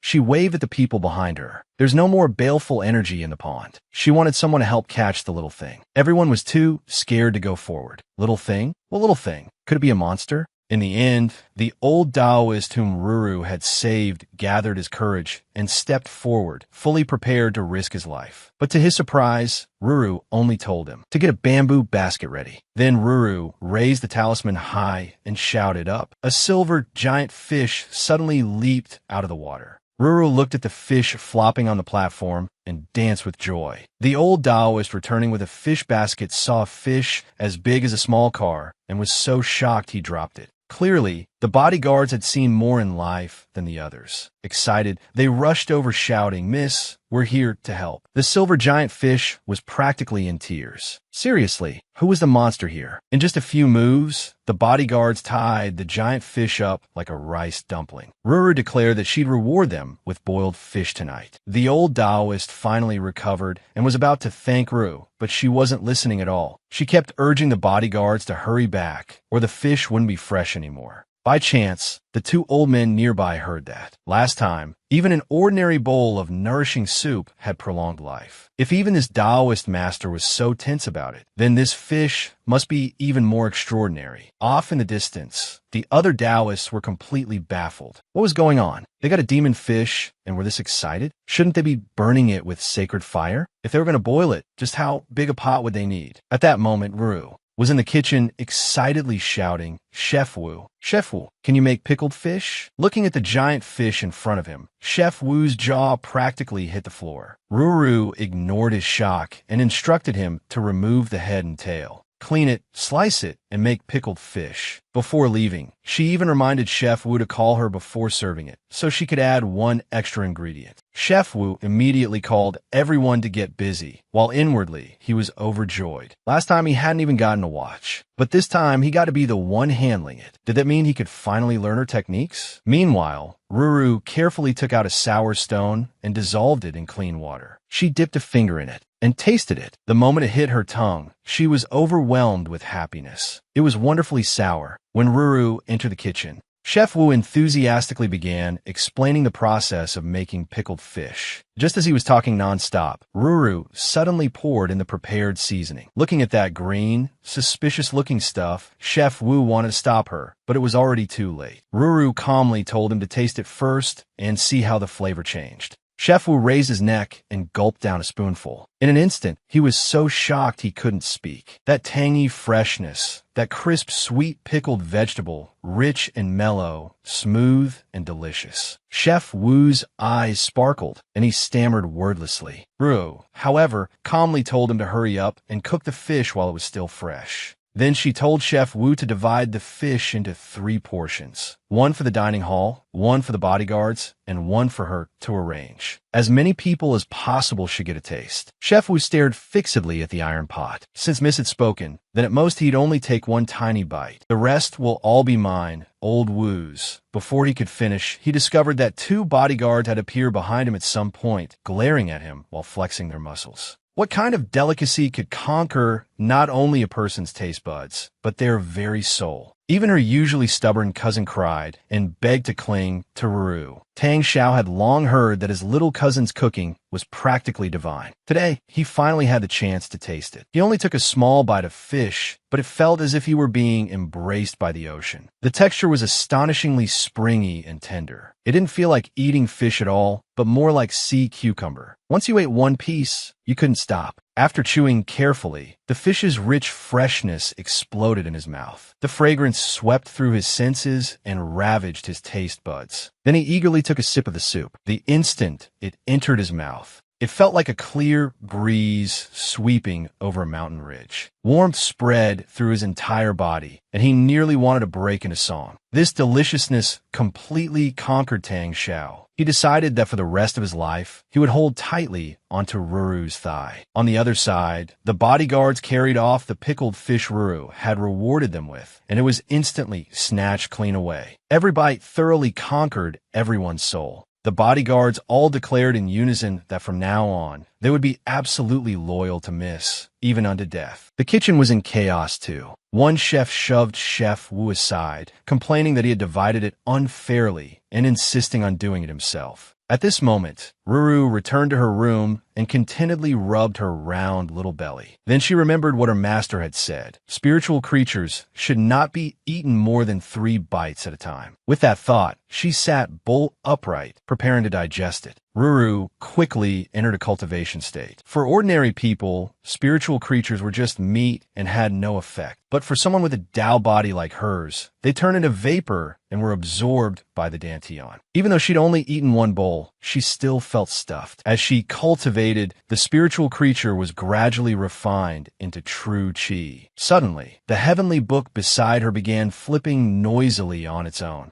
Curious, Ruru picked up the heavenly book. Strange, what had just happened? She opened it to take a look, and when she saw the change on the pages, her pupils instantly widened. The heavenly book had always been blank before, but today she could actually see the contents inside. Thinking of that, she quickly flipped a few more pages. The pages after that were still completely blank. So for now, she could only see the first page. Our Miss Ruru was bright and clever in every way, except for one flaw. She was illiterate. That night, lying in bed, Ruru sank into memory. When she used to gather herbs on a mountain, she only needed to remember how they looked and what they were called. When learning pulse-taking, she only needed to feel the rhythm. When learning talismans, she only had to remember a few important symbols and incantations. Who would have thought this heavenly book required her to know characters herself? Just thinking about it made her little head ache. The next day, she showed up with huge dark circles under her eyes and couldn't help asking her dad how he had learned to read in the first place. And Jingxian replied without hesitation, "By go to school, of course." Ruru quickly asked how long it took. And Jingxian was curious why his daughter was suddenly so anxious about studying. What had ignited such a hungry thirst for knowledge in her? Still, he patiently explained. Normally, to read and write properly, you need at least to finish elementary school, which took around 6 years. As soon as Ruru heard it would take that long, she puffed up in annoyance and complained about whoever had invented writing. It was harder than practicing martial arts. Seeing that, and Jingxian immediately seized the chance. Since Ruru loved learning so much, he would arrange for her to go to school. Looking at the eager expression on her father's face, Ruru helplessly agreed. But she still huffed and said that if it was fun, she'd study. If it wasn't, she wouldn't. Meanwhile, in the Feng family study, young Master Feng's father, Feng Ruxiong, was listening to Bai Hong's report. Young Master Feng was out of danger, but the doctor said it would take at least half a year to recover. Feng Ruxiong asked coldly, "Has the family still not given an explanation?" Bai Hong nervously explained that it had indeed been a little girl. The conflict had started over a dispute with someone named Tang Xiao, but the family insisted they were not at fault, saying young Master Feng should never have provoked a little girl with supernatural powers. Hearing that, Feng Ruxiong became interested and asked what abilities Ruru actually had. Bai Hong didn't dare hide anything. He had heard she was a little Taoist adept in strange arts and Taoist techniques. Feng Ruxiong was surprised that the family had encountered such an opportunity. The next second, his eyes turned vicious. No matter who she was, a blood debt had to be repaid with blood. Not only did he intend to make Ruru pay, he wasn't going to let Tang Xiao off either. 2 80-year-old old men were actually competing to drink a little girl's bathwater. Miss Wanxin kindly explained to them that this was medicinal bathwater prepared from Mississippi. The old men leaned in for a sniff and immediately caught the rich fragrance of herbs. Seeing how uncultured they were, Wanxin proudly said that there were 2 extremely rare medicinal ingredients in it. The moment they heard the herbs were rare, the 2 shameless old men immediately grew interested. Without the slightest embarrassment, they stopped Wanxin and the others, and right in front of everyone's astonished eyes, they found cups and scooped out 2 glasses. Miss Wanxin shuddered and reminded them, "But this is Mrs. Bathwater." "We know."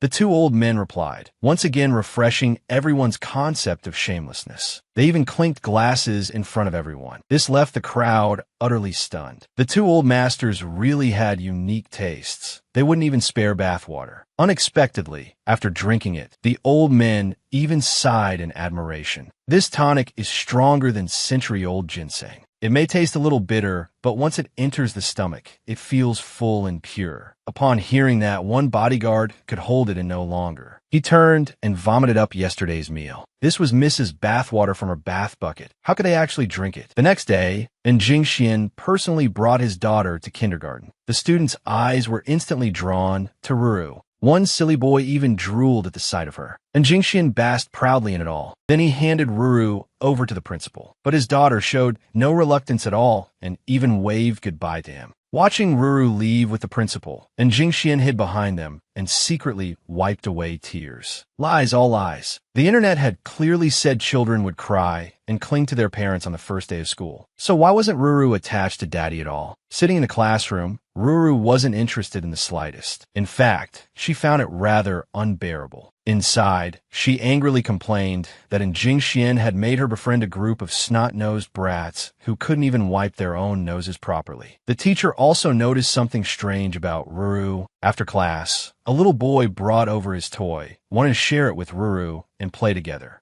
As he spoke, he even put on a little performance for her. But Ruru's maturity completely exceeded the teacher's expectations. She told the boy to go play by himself. Bored, Ruru remembered her master's words. Maybe master had been right. She wasn't a 3-year-old child anymore. These kids are already 4 or 5 and still so childish, worse than she had been at 3. In math class, Ruru easily solved the questions. Faced with the teachers' and classmates' praise, she felt nothing at all. In art class, her work was still the best in the class. Again receiving praise from teachers and students, she remained expressionless. Then she sat on her stool sulking. At this rate, what year would she finally learn to read all the characters in the heavenly book? In the end, she couldn't help asking the teacher when they would start learning characters. She truly had no interest in anything else. The teacher was stunned at first when he heard Ruru's question. Once he recovered, he quickly explained that children of this age weren't really suited to learning many characters. Even if they did learn some, it wouldn't be much. They would only gradually start learning to read in elementary school. The moment those words fell, Ruru nearly exploded with anger. And Jingxian, you actually tricked me. Before the teacher could react, she ran out. The next second, however, she came back again, thanked the teacher for today's lesson, and after saying goodbye, she jumped straight out of the 3rd floor window. Seeing Ruru zipping through the sky, all the children at school were so terrified they were dumbfounded. At that moment, and Jingxian held the phone away from his ear, listening to the teacher's hysterical fury. Miss Ruru ran away from school, and all the other kindergarten children have been scared into non-stop crying by her. Hearing the cries of children yelling for their mothers over the phone, and Jingxian froze. Before he could react, the office door was pushed open by Ruru. Furious, Ruru jumped onto the sofa and accused her father of being bad and tricking her. Kindergarten didn't teach characters at all. Looking at his daughter who had come to demand justice, and Jingxian was angry too. He really wanted to throw out this little troublemaker who had skipped school and scare the other children, and make her reflect on herself. In the end, though, Jingxian forcibly suppressed his anger and immediately switched to a bright smile. He promised his daughter that he would hire a literature teacher to tutor her at home. Ruru immediately said it had to be quick. She was in a hurry. Hearing that, Jingxian's anger flared up all over again. What was a little brat in such a hurry for?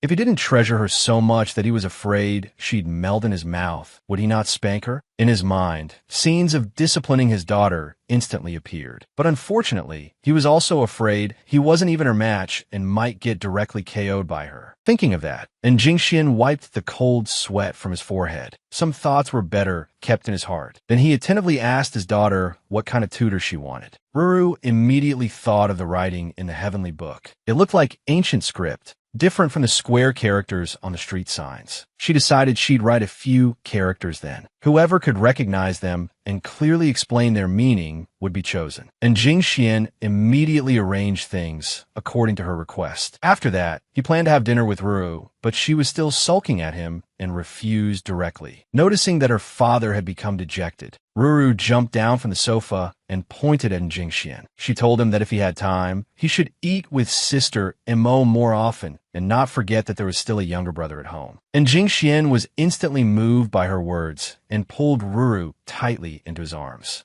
Then he took his daughter home, preparing for the family of 4 to eat together. Unexpectedly, not long after the car left the company, they were surrounded. The bodyguards nervously formed a protective circle around the vehicle. Suddenly, a group of black-clad kidnappers got out of the car. Their leader even had a gun in his hand, a submachine gun that never missed, somehow didn't land a single shot on the girl. It turned out that after work, and Jingxian had been preparing to take his daughter home. As soon as they left the company, they were surrounded by a group of black-clad kidnappers. At this critical moment, and Jingxian was ready to face the kidnapper alone. He told his daughter that if she could run later, she had to run. He also ordered the bodyguards that no matter what happened, Mrs. Safety had to come first. Suddenly, one of the kidnappers took out a loudspeaker and shouted for Insairu to come out and die. Only then did Jingxian realize that this had to be the Feng family's revenge, thinking of how despicable the Feng family's methods were. And Jingxian trembled with rage. Ruru lightly patted her father's hand, comforting him not to be angry. Since they had come looking for trouble with her, she could handle it herself. As soon as Jingxian heard that, he hurriedly tried to stop his daughter from acting rashly. But Ruru turned around and rummaged through her bag. Carefully, she took out the life-saving talisman her master had given her. She hadn't expected to need it so soon. Then she told her father to stay in the car. In a moment, she would become invulnerable, with skin like bronze and bones like iron. She could deal with these little minions herself. As Ruru chanted the incantation, the talisman immediately burst with golden light and wrapped around her whole body. Finally, the talisman flew into her forehead and slowly faded. Outside, the kidnappers were still facing off against the bodyguards. Suddenly, Ruru stepped out of the car, glowing all over with golden light. The kidnappers had never seen anything like this, and all recoiled in fear. Even the sticks in their hands nearly slipped away. The leader forced himself to shout hysterically, "It's just a trick. She's only a little girl. Don't be afraid. Get her." After saying that, he shut his eyes and sprayed bullets at Ruru. But to his shock, the bullets struck her body and were directly bounced away by the golden light. Seeing this scene, the kidnappers were so terrified they hardly dared breathe. Before they could react, Ruru flew at them in a flurry. Like an autumn wind sweeping fallen leaves, the kidnappers who had been so arrogant a moment before were instantly beaten until their teeth were all over the ground. Ruru even slapped several blind fools flying. The kidnappers in the distance screamed in terror, "Monster!" Then they all desperately ran for their lives. How could Ruru give bad people a chance to escape? She flew up and struck with a mighty Vajra fist. She sent the kidnappers' leader flying with a single blow. She then left the cleanup to the bodyguards. Ruru thought sadly to herself that the one and only protective talisman her master had left for her had been used up just like that. What a waste. Meanwhile, at the core prison of the Piao Miao sect on Yunwu Mountain, the sect was in the middle of a battle with the demonic path. The two sides had been fighting chaotically for days. The demonic sect had already lost dozens of men, while the Piao Miao immortal sect had only a few lightly injured. Master, who had been meditating in the mountains, suddenly opened his eyes and muttered inwardly, "Not good." Little Ruru used the protective talisman. That means danger has arisen below the mountain. He hurriedly summoned the spirit fox. "Linger, go down a mountain at once and stay by Ruru's side. You must ensure she remains safe and sound." A burst of golden light scattered, and the spirit fox disappeared from the mountain. At this moment, Ruru was fast asleep at home. Whenever she was in a bad mood, her solution was to sleep soundly. Because she had used up the protective talisman her master gave her, she was feeling down. Suddenly, a commotion came from outside the window. It woke the sleeping Ruru. She casually tossed the radish she was holding aside and went to see what was making things so lively downstairs. Looking down, she saw people gathered around a white fox. Ruru's pupils contracted. She thought she must still be half asleep. Had Linger really come to find her? She hurriedly shouted for them to stop. After hastily tidying up in her room, she ran toward the lawn. Ruru joyfully scooped Linger into her arms. "Did Master send you? Or did the sect go bankrupt and you ran away on your own? And how are Dahe and Xiaoqing?" Dahe was a black bear, and Xiaoqing was a parrot that could imitate human speech. Ruru knew that even if Master went bankrupt, he would never sell them. The next second, she carried Linger and pattered toward the kitchen, shouting, "Wu Pang Pang, Wu Pang Pang, hurry and stew a pot of mutton and bring it to the garden. I want to treat Linger to a meal." Chef was a little confused. "Linger? When he realized, he jumped in shock. Good heavens, that was a fox. Then Ruru deliberately reminded him to use only ginger, and absolutely no scallions. As she left, she even explained to Linger that Wu Pongpong's cooking was pretty good. Hearing that, Chef Wu burst into tears of happiness. Miss had finally recognized his cooking skills. The other cooks, not knowing why he was crazily shaking the wok, thought he was having some kind of fit. At this moment, Ruru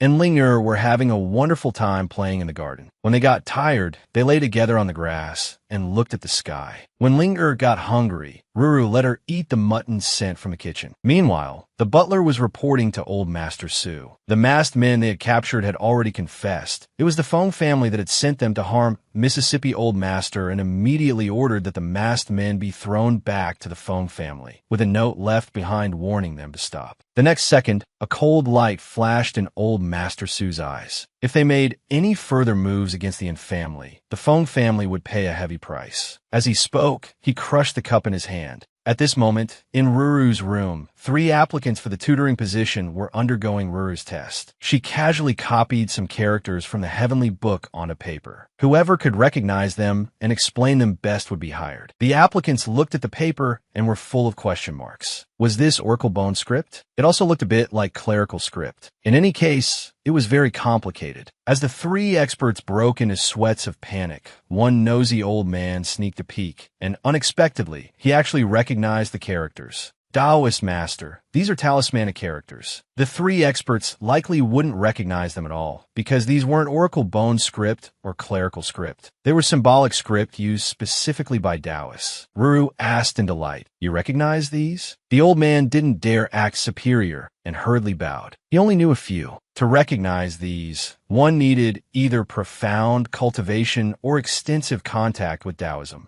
Ruru fell into thought. Then who should she look for? The best candidate was of course her master, but her master had gone missing somewhere. Suddenly, she had an idea. She could go find Senior Brother. Soon, a white luxury car stopped on Goen Street. Ruru leaned against the car window and sulked. Stinky Senior Brother, bad Senior Brother. Every time I need you, you're never around. For now, she could only head back. Suddenly, a figure outside the window caught her eye. Ruru immediately rolled down the window and shouted, "Fortune teller ma, fortune teller ma." As soon as he heard it, he recognized the Taoist master's voice. He immediately stopped and saluted Ruru. But Ruru looked a little disgusted and said that the first time she saw him, he had been dozing off, and the second time he was out shopping. He really seemed rather idle. Before Fortune Teller Ma could explain, Ruru took out the characters and asked if he knew them. With a smug look, Fortune Teller Ma blurted out, "These few are Easy, Qian Dong, Dikoen." Seeing that he really did know them, Ruru happily leaned out the window. "How do you know these characters?" Fortune Teller Ma's pride instantly shot through the roof. "Little Taoist Master, I am a disciple of the Divine Calculation School of Ma.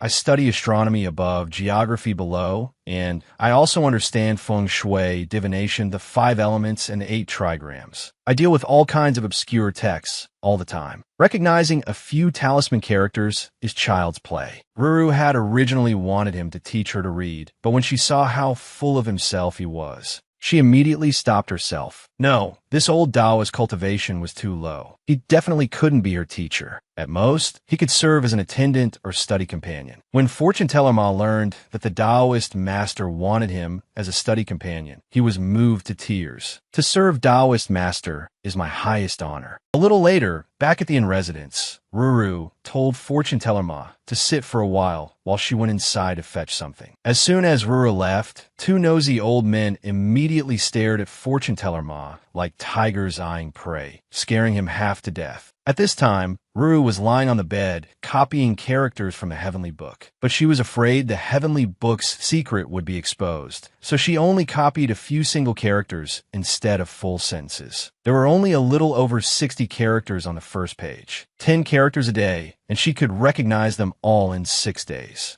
Then Ruru handed the copied characters to Fortune Teller Ma. As expected, he recognized every single one of them. Seeing this, Ruru happily declared that from now on Fortune Teller Ma could stay by her side as her study companion. The 2 shameless old men behind her immediately seized the chance and said they wanted to join too. Ruru asked disdainfully. Fortune teller Ma is here to be my study companion. What roles would you two have? The two old men immediately explained that they were willing to be page boys. Truly, when people have no shame, they become invincible. Had anyone ever seen page boys that old? At this moment, in front of the Fong family residence, a black car sped past and threw down a burlap sack. There was actually a person inside, along with a note left by the family. Fong Ruxiong furiously tore the note to pieces. Someone actually dared to challenge the Fong family like this. Fong Ruxiong asked Bai Hong how they could break the invulnerable Taoist technique protecting the family's granddaughter. Bai Hong darkly replied that he had found out about a sect called the demonic Dao sect. They specialized in taking money to solve this kind of problem and were extremely reliable. Fong Ruxiong said that since the family had openly torn things apart, the Fong family would accompany them to the bitter and no matter the cost. Bai Hong quickly agreed, though what he was really thinking about was how to profit from the Fong family's money. At the family estate, ever since fortune teller Ma had become her study companion, he had never slackened for even a day in teaching her 10 characters daily. With Ruru's determined persistence, and with the encouragement of several nosy old men, after a few more days of hard effort, finally, Ruru successfully learned all the characters on the first page of the Heavenly Book. She opened it and carefully read the contents inside. 3,000 thunder movement art. What did that mean? She turned her head and saw Linger on the bed, constantly gesturing. She immediately understood that this was a cultivation technique. Linger nodded in relief. She really didn't look like a fox at all. Ruru eagerly sat cross-legged and wanted to test the mental method. As the technique began circulating, golden incantations drifted all around her. In the end, they even flew through the room and into the sky. Instantly, thunder boomed overhead. Bolts of purple lightning descended, frightening Linger so badly that all her fur stood on end. Wrapped in lightning, Ruru floated cross-legged in midair. Lightning had the same speed as light. It was a force of overwhelming destructiveness. The girl had actually cultivated the neighboring Xiao Yan's technique, the 3,000 thunder movement art. As the technique circulated, not only did countless bolts of lightning gather around her, the entire old residence was submerged in lightning. Down below, Xia Yuma shrank into Jing Xuan's arms in fright. Fortune teller Ma and the others also noticed the strange disturbance in the sky. So he casually cast a divination. But with only one look at the hexagram, he cried out in shock. Seeing this, the two old men urged fortune teller Ma to hurry up and say what he had divined instead of just screaming. Thunder rises in the east. Heaven and earth commemorate. Fortune teller Ma had only ever seen this hexagram in divination texts. No one had ever actually cast it before. This was an omen that a peerless powerhouse had been born. If such a person were good, the world would be in harmony. If evil, heaven and earth could be destroyed. Hearing this, the two old men sucked in cold breaths, but they immediately sensed something was wrong. That brilliant light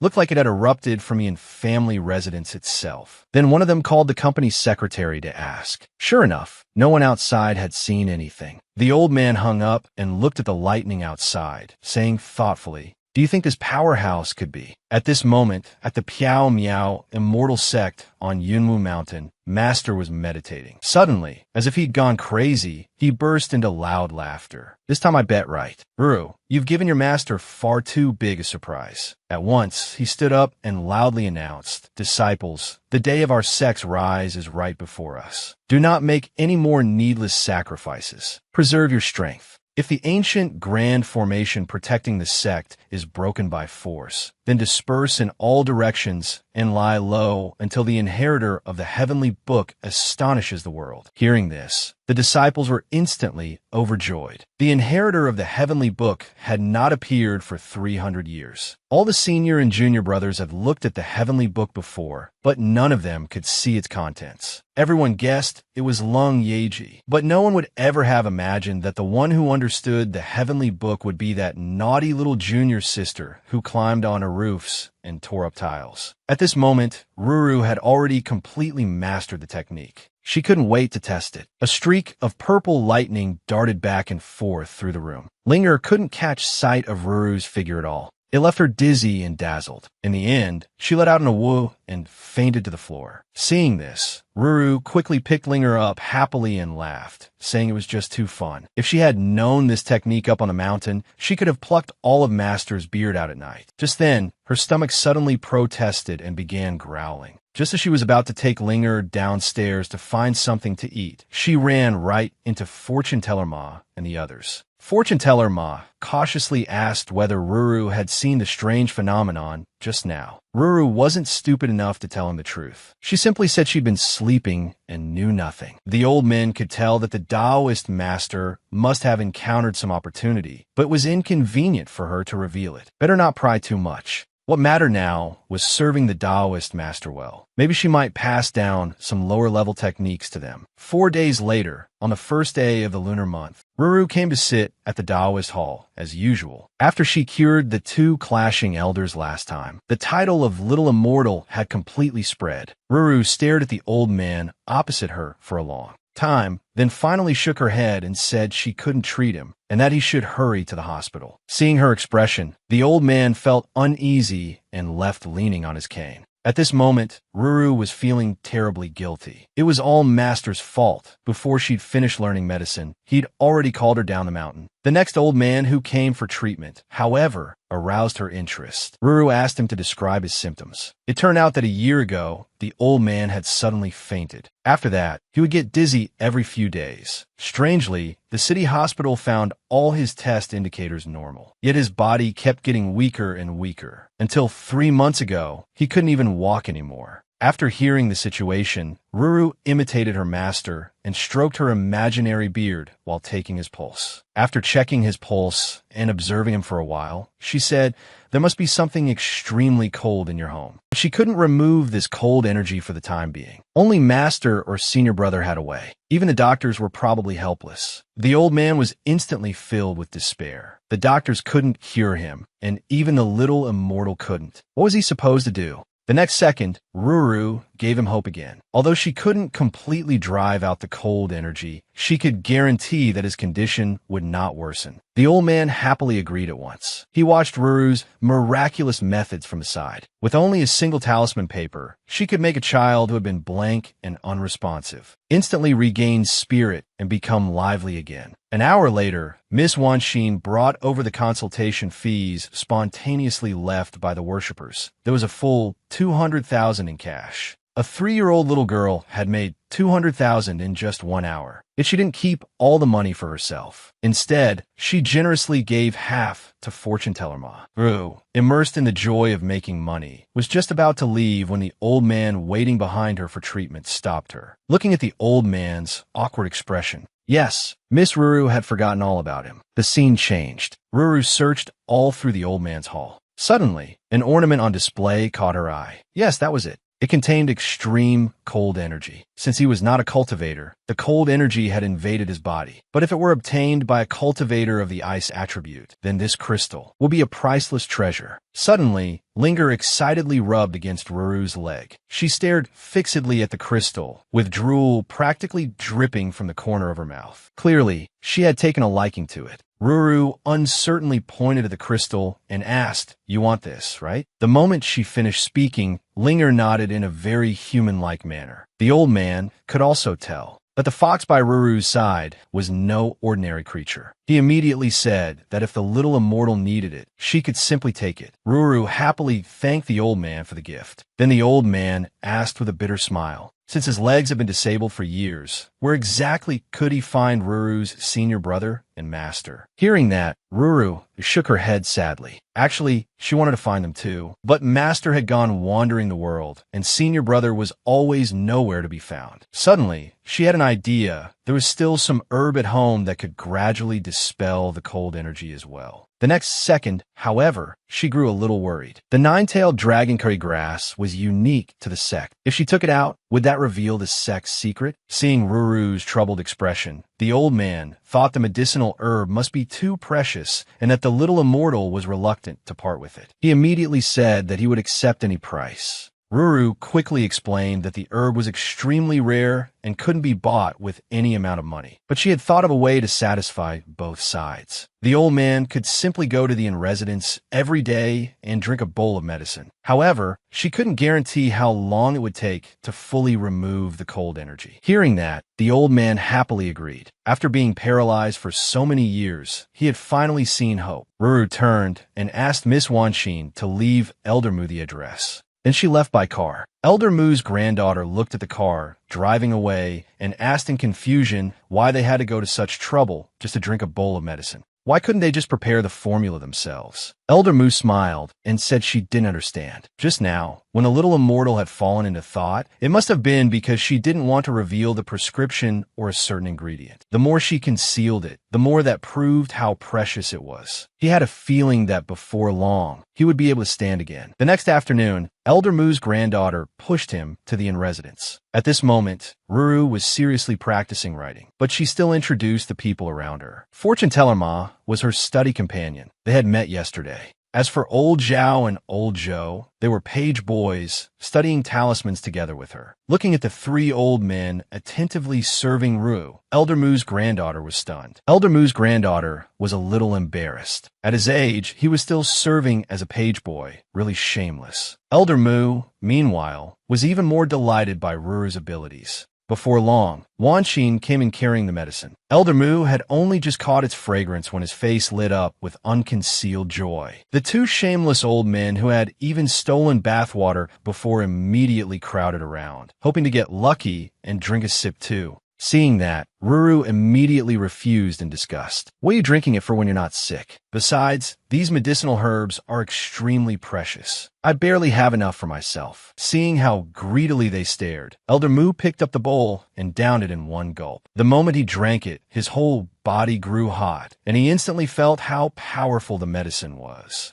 Old Zhou and Old Zhao stared at the steaming Elder Mu like curious children. Hey, you didn't overdo it, did you? It looks like he's about to be cooked through. Ruru calmly explained that it was fine. It's taking effect. He'll be okay in a bit. Time passed quickly, and Elder Mu suddenly felt his legs go numb from sitting. Startled, he quickly lowered his head to look down. Miraculously, he was actually able to move his toes. At that moment, Elder Mu was so excited he was like a child. Crying, he told Ruru that his feet could move. The instant Ruru heard that, she sprang up from her stool. She rushed to Elder Mu's side and checked his pulse. The effect was even stronger than she had imagined. Maybe he would even be able to stand up soon. Just then, Tang Xiao barged in carrying a huge pile of snacks. Little Princess Ruru, look what I bought for you. Awkwardly, not a single person paid him any attention. Then he noticed Elder Mu's granddaughter, and his cheeks immediately turned red. That's right, this was the feeling of love. Elder Mu's granddaughter noticed him too. Seeing Tang Xiao drooling while staring at her, she haughtily turned her head away and ignored him, dealing him a devastating emotional blow. Tang Xiao awkwardly held up the desserts in his hands and said they were Ruru's afternoon tea. Then he shyly asked Ruru who the beauty beside her was. Ruru looked at him in disdain. That's Elder Mu's granddaughter. She's way out of your league. She even mocked him, saying her cousin was a total playboy who only knew how to chase pretty girls. Tang Xiao chuckled awkwardly and said Ruru just didn't understand. Then he eagerly greeted the beauty, but everyone chose to ignore the fool. Ruru, meanwhile, asked Sister Wanxin to go brew another dose of medicine and see if they could completely clear out the cold energy in Elder Mu's body. Before long, Wanxin brought the medicine over again. Elder Mu had only just swallowed it when his body reacted violently. The bowl in his hand fell to the ground and shattered. Watching her grandfather surrounded by flames and in obvious agony, Elder Mu's granddaughter anxiously asked Ruru if anything would happen to him this time. As Ruru checked Elder Mu's pulse, she patiently explained, "It's fine. When ice and fire merge, it's bound to hurt a little. Just wait a bit longer." The cold energy is almost completely cleared now. Although Elder Mu sat in his wheelchair, panting heavily, he could clearly feel that his body was much better. In the next second, Elder Mu actually tried to stand up. Amazingly, not only did he rise to his feet, he could walk again as well. Seeing Elder Mu able to walk again, the two shameless old men were stunned and immediately asked what kind of medicine it was. Ruru answered a little embarrassedly, "Actually, I use them to make herbal bath soup." The moment the two old men heard it was for bathing, they got excited at once. No wonder after secretly drinking the bathwater last time, they had felt refreshed ever since. With the matter settled, Tang Xiao grew anxious instead. If Elder Mu didn't need to come drink medicine anymore, then wouldn't that mean he wouldn't get to see Muyu anymore? Unexpectedly, although Elder Mu had been cured, he shamelessly refused to leave and even wanted to take Ruru as his master. He wanted to learn some medical skills from her. The other old men immediately realized this was also an option, and all scrambled to become disciples too. The moment Ruru heard the word master, she became excited as well. Back on the mountain, her master had taken in quite a few disciples. Just thinking about it felt impressive. If she took in disciples too, wouldn't people respect her as well? So Ruru proudly said that if they were willing, she would reluctantly accept them as disciples and have them join the Piao Miao immortal sect.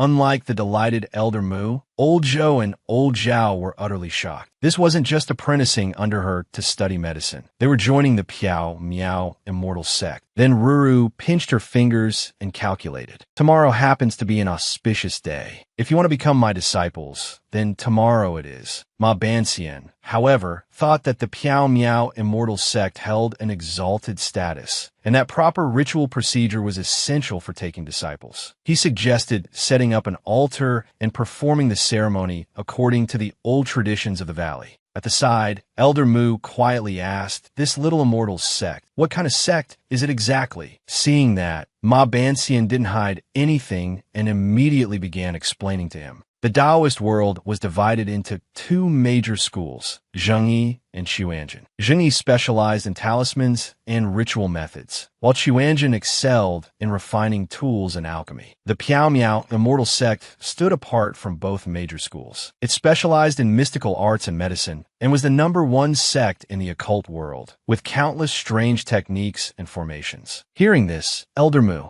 immediately showed a look of admiration. He hadn't expected the little immortal to be so formidable, and her sect to have such prestige as well. The next day, the venue in the family mansion was set up early. The whole family stood nearby, curiously watching everything. Grandpa and Grandma were grinning from ear to ear. Who would have thought their precious little granddaughter, at such a young age, would be opening an altar to accept disciples, and that the disciples would all be such big shots? In the next second, today's star, Ru, made her shining entrance with her little hands clasped behind her back. Then the discipleship ceremony officially began. The four old men respectfully bowed and recited their vows according to ancient custom. Ruru sat on a stool and proudly waved her hand, telling her disciples to serve her tea. Then the four old men, all bubbling with joy, knelt down in unison and offered tea. After the tea ceremony, Ru also brought out the gifts she had prepared for them, 1 Piao Miao sect pill for each. At critical moments, they could preserve life and prolong survival. It counted as Ruru's initiation gift for accepting them. Then Ruru grinned proudly. That old shabby cat of a master definitely hadn't expected that she had started taking in disciples too. The old men even arranged their order among themselves by age.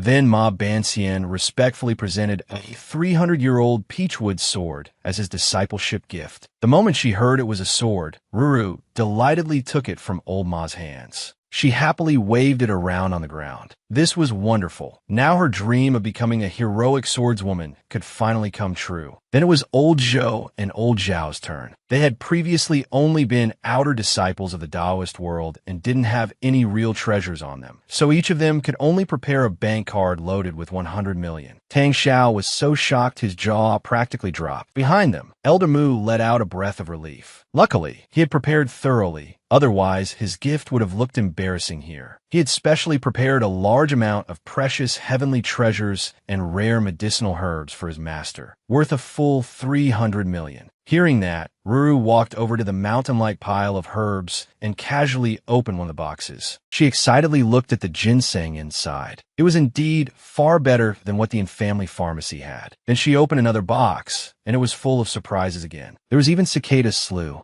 Ruru happily gave Elder Mu a thumbs up, praising his gift as the best and saying that as his master, she liked it very much. Xia Yuma nudged her husband with her elbow. Looks like for quite a long time, you won't need to give our daughter any pocket money. And Jing Xian immediately looked awkward, his face covered in black lines. Still, he noticed that the disciples his daughter had accepted all seemed to have unusual backgrounds. Ma Banxian was an old Taoist from a protected traditional culture unit. Old Zhou was chairman of a pharmaceutical company, and a reliable old friend of Elder and Old Zhao was the chairman of the Shengshi group. The most mysterious was Elder Mu. He had never revealed his identity, but from his bodyguards, one could tell they carried the tough bearing of soldiers. His background was likely far from ordinary. A 4-year-old cutie had actually taken 4 old men as disciples. Little did anyone know that every one of those 4 elders had an extraordinary identity. Ma Banxian was an old Taoist tied to a protected traditional culture unit. Old Zhao and Old Zhou were both chairmen of billion-dollar conglomerates. And then there was the most mysterious Elder Mu. Though he had never revealed his status, all of his bodyguards were military men. After the discipleship ceremony ended, Ruru brought them to the in-family tea room. Eldest disciple Ma Banxian impatiently spoke up. Master, now that we have entered your sect, what skills will you teach us?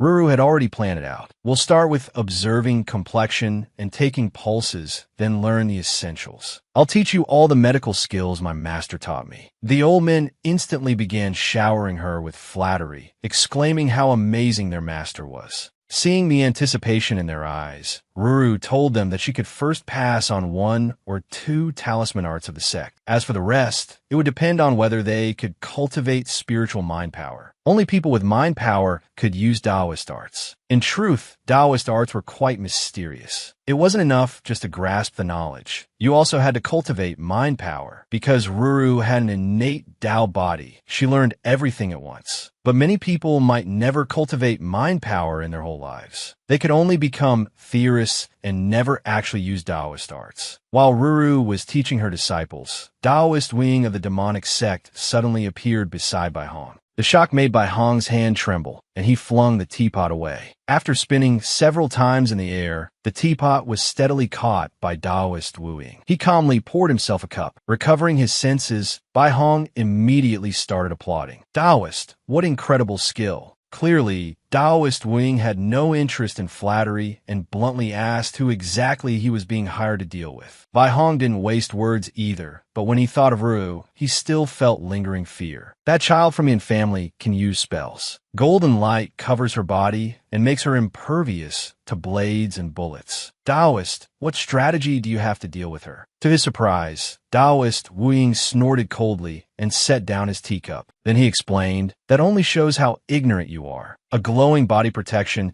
spell usually lasts less than a minute, as long as you drag it out past 1 minute. That so-called invulnerability will vanish. Only then did Bai Hong suddenly understand. So spells weren't invincible after all, they had time limits. Then Bai Hong revealed his plan. They would first capture Ruru's cousin, then lure Ruru to the ambush site. Taoist Wu Ying arrogantly waved his hand and clearly didn't take Ruru seriously. She's just a child, not worth worrying about. Once the 30 million fee is transferred, I'll kill her in one strike. On the other side, Tang Xiao was completely immersed in his infatuation with Mu Yu, never imagining danger was creeping closer step by step. Tang Xiao eagerly handed over a cup of tea. After taking it, Mu Yu inwardly thought with disdain, if he weren't Ruru's cousin, I couldn't be bothered with some kid still in school. Tang Xiao, however, lived by the principle that not flirting with pretty girls was a crime against heaven, and flirting with them was doing justice for the heavens. Shamelessly, he struck up a conversation with Mu Yu. Miss Mu, where do you study? Hearing that, Mu Yu coolly replied, I already graduated from university. I just came back from the UK. During the conversation that followed, this poor student Tang Xiao was ruthlessly crushed by the top student Mu Yu in terms of intellect. But after being overwhelmed intellectually, he switched to cheesy pickup lines. Miss Mu is truly brilliant. I happen to have started a business recently. Could Miss Mu give me some pointers? After saying that, he deliberately struck what he thought was a handsome pose. Beauty, could you scan my code and support my love life? Mu Yu, who had only just begun to think a little better of him, instantly got black lines all over her forehead again from this idiot. She mercilessly gave Tang Xiao a lesson. The top half of the word for love comes from pervert's face, and the bottom half comes from pervert's attitude. Tang Xiao, the silly boy, felt his face sting. No one had hit him, so why did his face hurt so much? As expected of a top student, even insulting someone as a pervert sounded subtle coming from her. Meanwhile, Ruru's side had also finished a day of instruction. She was saying goodbye to everyone at the door. The attentive Tang Xiao had already driven the car out early, thinking he could take Mu Yu and her grandfather home. But unexpectedly, Mu Yu snorted coldly and walked away without even looking back. The scene shifted, and Ruru was happily playing Lift Me High with her younger brother. Grandma came out looking worried. That brat Tang Xiao hasn't been seen for 2 days. I called his school counselor too, and they said he hasn't been at school. Just as she finished speaking, a strange text arrived on Jingshuan's phone.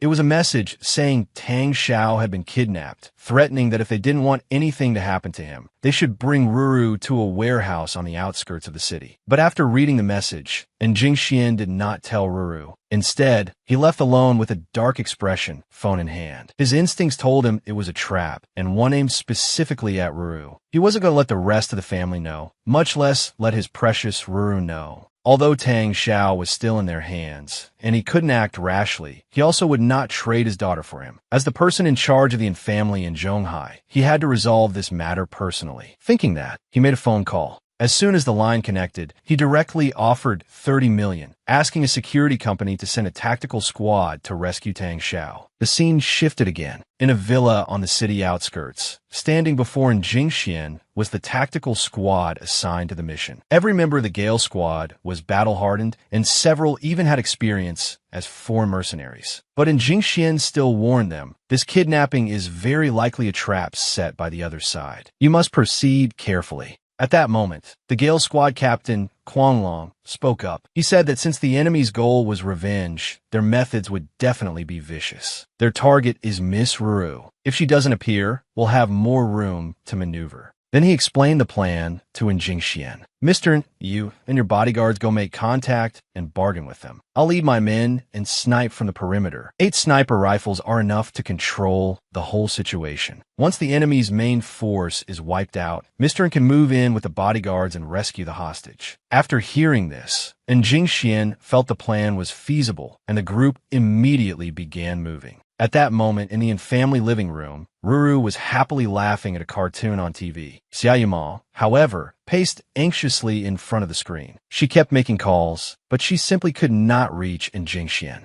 Suddenly, the housekeeper rushed in. Madam, the young master has been shot. He's at the hospital now. You need to go quickly. Hearing this, Xiaoyuma's vision went black, while Ruru angrily smashed the remote onto the floor. Who dares bully my Xianji? Suddenly, overcome with panic and rage, Xiaoyuma fainted. At the critical moment, a flash of purple light flickered. Ruru caught her unconscious mother. At that moment, Eldarin also came out of his room. With a dark expression, he said only one sentence. Let's all go to the hospital. After the surgery was over, and Jingxian was wheeled out by the doctor, the whole family stood anxiously by the bed. Ruru held her father's hand painfully, tears glistening in her eyes as she asked, Xianji, does it hurt? And Jingxian pretended to be strong, so his daughter wouldn't worry. Don't worry, Xianji is very tough. Clearly, Ruru didn't believe him. She pulled out a porcelain bottle from her bag. She poured a pill in her palm, then carefully fed it to Jingxian. Be good. Once you take the pill, your wound will get better in a few days. Unexpectedly, it worked so quickly. The moment Jingxian swallowed it, stars practically appeared in his eyes. He felt his entire body relax. In his heart, it even felt like being old and frail while his daughter lovingly fed him. He couldn't help imagining what it would be like when she grew up. For a moment, he was completely immersed in the fantasy and unable to pull himself out. Suddenly, Xiaoyuma's question interrupted his thoughts. What exactly happened? How did you get hurt this badly? At this point, Jingxian no longer hid anything and recounted everything from beginning to end. Unexpectedly, the plan he had thought was flawless had actually been discovered and exposed by Bai Hong. Bai Hong had even drawn a gun on the spot to finish him off. During the retreat, Jingxian was still wounded. Eldarin's face instantly darkened when he heard it. He angrily cursed. That mad dog from the Feng family again. At the side, Ruru told Xianji not to worry. She was going to go give those bad guys a good beating right now. Before Jingxian could stop her, she activated the 3000 Thunder movement. In the process, she even accidentally gave the family a free hair perm. A streak of purple lightning darted non-stop through the streets. Ruru asked Linger to sniff out where Xianji had gone just now. The little fox immediately took a deep breath and sniffed. Then it squeaked and pointed out the direction to Ruru. Once she locked onto the target, Ruru suddenly sped up and landed on the outskirts of the city with Linger in her arms. At that moment, a group of thugs were playing cards. Ruru put her hands on her hips and shouted without ceremony, "I'm here to rescue someone. Where's my cousin?" Only then did the thugs react that the one here to rescue someone was Insairu. Holy crap, isn't this that little demon child who blocked bullets last time? The few guys who had seen how terrifying Ruru was immediately ran off to report it, but there were still some blind idiots among them who jeered. This is the one our boss wants us to deal with? A super cute little girl who couldn't even truss up a chicken? Is there really any need to be this scared and cautious? Ruru ignored those idiots and instead told Linger to hide first. Those guns are kind of dangerous. They can pierce my flesh. Hearing that, Linger squeaked in fright and hid itself. With nothing left to worry about, Ruru stopped holding back. Hurry up and tell me where my cousin is, or I won't be polite anymore. But her words had no effect. Instead of being scared, the thugs mocked her even more arrogantly. Little girl, this isn't a place for playing house. Come here nicely, and your uncles will take you out for ice cream. The moment those words were spoken, Ruru was completely enraged. She immediately launched the 3000 Thunder movement attack. The thugs who had been swaggering just now were instantly scared out of their wits. Ruru grabbed a pair of chopsticks flying in the air. Playfully, she said, "If you don't behave, I'll spank your butts." Then every last thug ended up with misery exploding from behind. Ruru kindly gave them all free hemorrhoid surgery. The thugs who had just been shouting arrogantly were now all lying on the ground, spurting like fountains. Finished with the beating, Ruru clapped her little hands. "You better listen next time. Don't do bad things again." At those words, the thugs immediately knelt down and begged for mercy. "Thank you, great auntie, for sparing our lives. We'd never dare do it again." They thought to themselves, what kind of cute child instantly wipes out criminals like this? Then the thugs pointed out Tang Zhao's location. Ruru hurried to rescue her cousin. Seeing that he was unconscious, she even tested his breathing. Thankfully, he was still alive. Suddenly, a large crowd of thugs gathered outside the container. Bai Hong shouted, "Little demon child, if you don't want anything to happen, come out obediently and surrender. We already know your invulnerable body can last for at most 1 minute. As long as we keep firing in turns, we can break your defense." Enemies really did hate each other on sight. The moment Ruru saw that it was those bad guys from the carjacking last time, and that they had also wasted the protective talisman her master had given her, her anger flared up instantly. At that moment, Taoist Wu Ying snorted coldly and stepped forward. "With your little tricks, you can only throw your weight around in front of ordinary people. You don't know the immensity of heaven and earth." The thugs instantly started showering him with flattery. Exactly.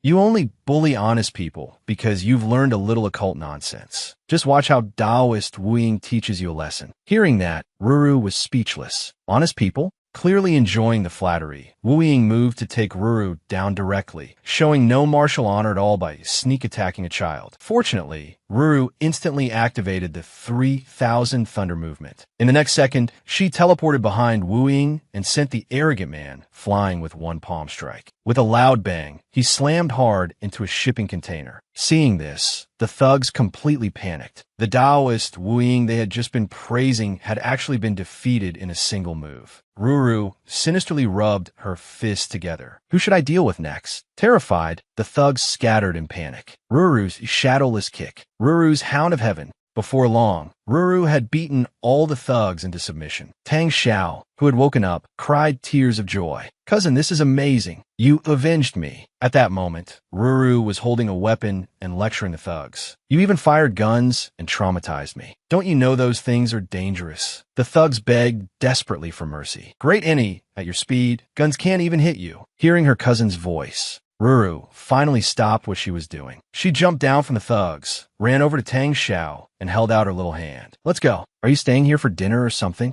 Tang Xiao was so stunned that he stood there dumbfounded, pointing shakily at the thugs sprawled all over the ground. Forget dinner. They could practically be attending a funeral feast at this point. The scene shifted again. In the hospital room, there was suddenly an oppressive wave of air. Everyone in the room got another free hair perm. Tang Xiao was already so frightened his eyes were rolling back. Stammering, he asked Ru to put him down first. Ruru ignored the family's stunned expressions and instead asked her cousin if she was fast. Tang Xiao's little heart thumped wildly. Fast? This was way beyond fast. It was thrilling. Seeing her grandson return, Grandma hurried over to check on him. You brat, you finally came back. Looking at the scene before him, and Jing Xian fell silent. He had wanted to stand alone and protect Ru, but instead had suffered losses all around. In the end, it was still his precious daughter who had stepped in and resolved everything. In the next second, Ruru cupped his hand in both of hers and said earnestly, "Don't try so hard to be brave from now on. Leave the fighting and killing to me. I'm someone who has a master." Hearing that, and Jing Xian was so moved he nearly cried. My daughter is so sensible, so good. Little did he know that his little cotton-padded jacket was about to start leaking wind. Back on the mountain, there had been a senior brother who was rather stupid, and her master had said, "I think you're like 2 pigs." Because one pig alone isn't enough to describe how stupid you are. At first, Jing Xian straightened his expression. Then he lovingly gathered his daughter into his arms and promised that from now on, he would never try to act tough again. At that moment, Eldarin asked Tang Xiao what exactly had happened. Actually, Tang Xiao himself was rather confused. I had just gone out this morning when someone threw a hood over my head. They dragged me into a car and tied me up tight. Later, I was tied to a chair the whole time. It was too exhausting and stuffy, so I fell asleep. Grandpa and Grandma both let out sighs of relief. It seemed he had only suffered a little and hadn't been seriously harmed. But Ruru proudly flexed in public. The one they really wanted to capture was me. I already taught them a lesson. If they dare bully us again next time, I'll make them regret it. Eldarin looked dotingly at his granddaughter and thought to himself that Ruru was still just a child after all. The struggle between the two families wasn't just about force. It might also ignite fierce conflict in business. As long as the conflict wasn't ended, neither family would know peace. Even going outside would require constant vigilance. Whether to smooth things over or gather their strength and deliver the other side, a crushing blow required careful consideration. Meanwhile, over at the Feng family, they were nursing quite a headache too. Even Taoist Wu Ying had been no match. It seemed the Yin family was not to be underestimated. They were preparing to launch a commercial war against the Yin family. The chairman of Shiani Group actually cried as he begged a 4-year-old girl for forgiveness, and even took the initiative to let the little girl spank his butt. Afraid the girl still might not forgive him, he even prepared a generous gift to make amends. Since rescuing her kidnapped cousin Tang Xiao, Ruru had hardly gone out at all. Every day, she stayed at home teaching her disciples. After class, the 4 old men gathered together. They seriously discussed the Feng family's suicidal behavior. They had actually dared to bully their master. The old fellows instantly found themselves unable to sit still. Elder Mu directly called over his granddaughter. "You error. Go find your Uncle Zhong and have him deal with this matter. Tell him I said it. If the Feng family doesn't bow their heads and apologize, I, Old Mu, absolutely will not let it go." After speaking, Elder Mu snorted coldly. If they won't listen, then crush them. In the next second, he slapped his thigh as if he had suddenly thought of something. He pulled out a talisman from his robe. "Sorry, everyone, but it looks like I might be taking the lead." As everyone watched in confusion, Elder Mu put on an air of mystery and smugly told them to watch carefully and not blink. Then, with a loud shout, the talisman in his hand suddenly ignited on its own. Seeing the others' shocked and envious expressions, Elder Mu proudly showed off. "Haha, impressive, right?" Ma Banxian was so shocked he nearly cried. After cultivating for decades, his spiritual talent was actually inferior to someone who had practiced only a few days. Meanwhile, within the Piao Miao immortal sect on Yunwu Mountain,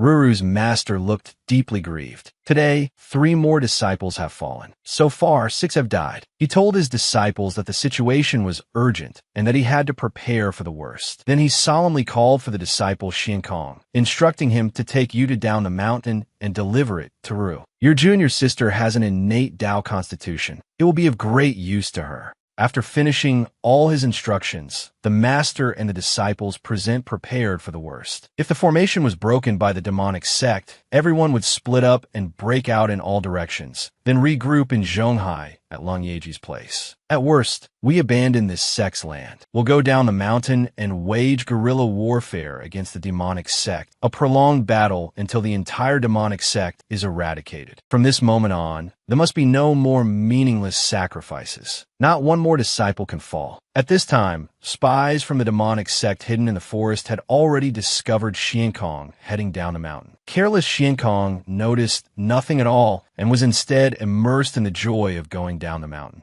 That night, in the demonic sect's hidden stronghold on Yunwu Mountain, the sect master was listening to a report from a spy about Xiankong descending the mountain. At that moment, an untimely voice rang out. That disciple must have received the sect leader's orders to hide the sect's supreme treasure below the mountain. The sect master darkened and cast a sideways glance. He directly punched the speaking disciple flying. Insolence! Who allowed you to interrupt? You're just a third-rate disciple who learned a little skin-deep knowledge and strutted around below the mountain. You couldn't even beat a 4-year-old girl. You've disgraced my demonic sect, nearly beaten to death with one punch. Wu Ying hurriedly got up and explained. Sect master, that little girl is truly strange. Her martial strength is fierce, and she moves like lightning. Although this disciple's memory is lacking, I wouldn't dare say I held back. Yeah, I still couldn't injure so much as a hair on that child. I investigated it. She went missing when she was very young and was only recently found and brought back home. The time she appeared below the mountain was exactly when our demonic sect attacked the mountain. I suspect the supreme treasure of the Miao immortal sect must be closely connected to that girl. After hearing that, the sect master also felt he had been deceived. What a fine trick of luring the tiger away from the mountain. The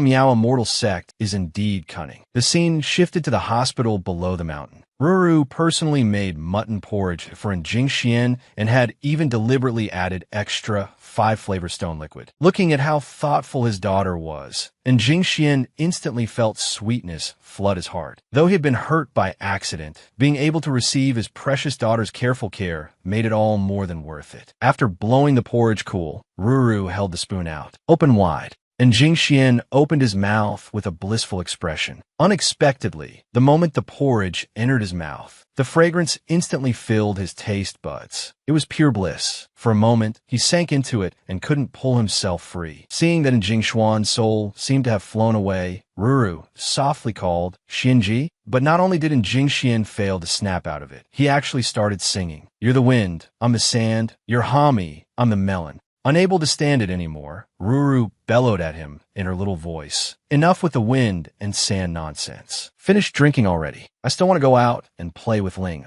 At this moment, in the Feng family villa, the head of the Feng family lay sprawled on the sofa with a face full of pain. Damn it, who exactly is pressuring the banks, the Securities Commission, and the Housing Department? They're all terminating cooperation with the Feng family. At present, the Feng family's business empire was developing large shopping complexes in several cities, with nearly 100 billion already invested. But recently, a mysterious force from Kyoto had suddenly stepped in and kept suppressing the Feng family, causing them heavy losses. The only way to salvage the situation was to lower their heads and apologize to the family. That was also the only condition set by that mysterious person. Otherwise, the entire Feng family would suffer a devastating blow. In the end, the Feng family head still decided to go to the family and settle this matter. The next day, inside the family mansion, Ruru was, as usual, giving instruction to her disciples. Even Mu Yu, who had originally only half believed in Taoist arts, had instantly been drawn to the mystery of the Taoist path after seeing her grandfather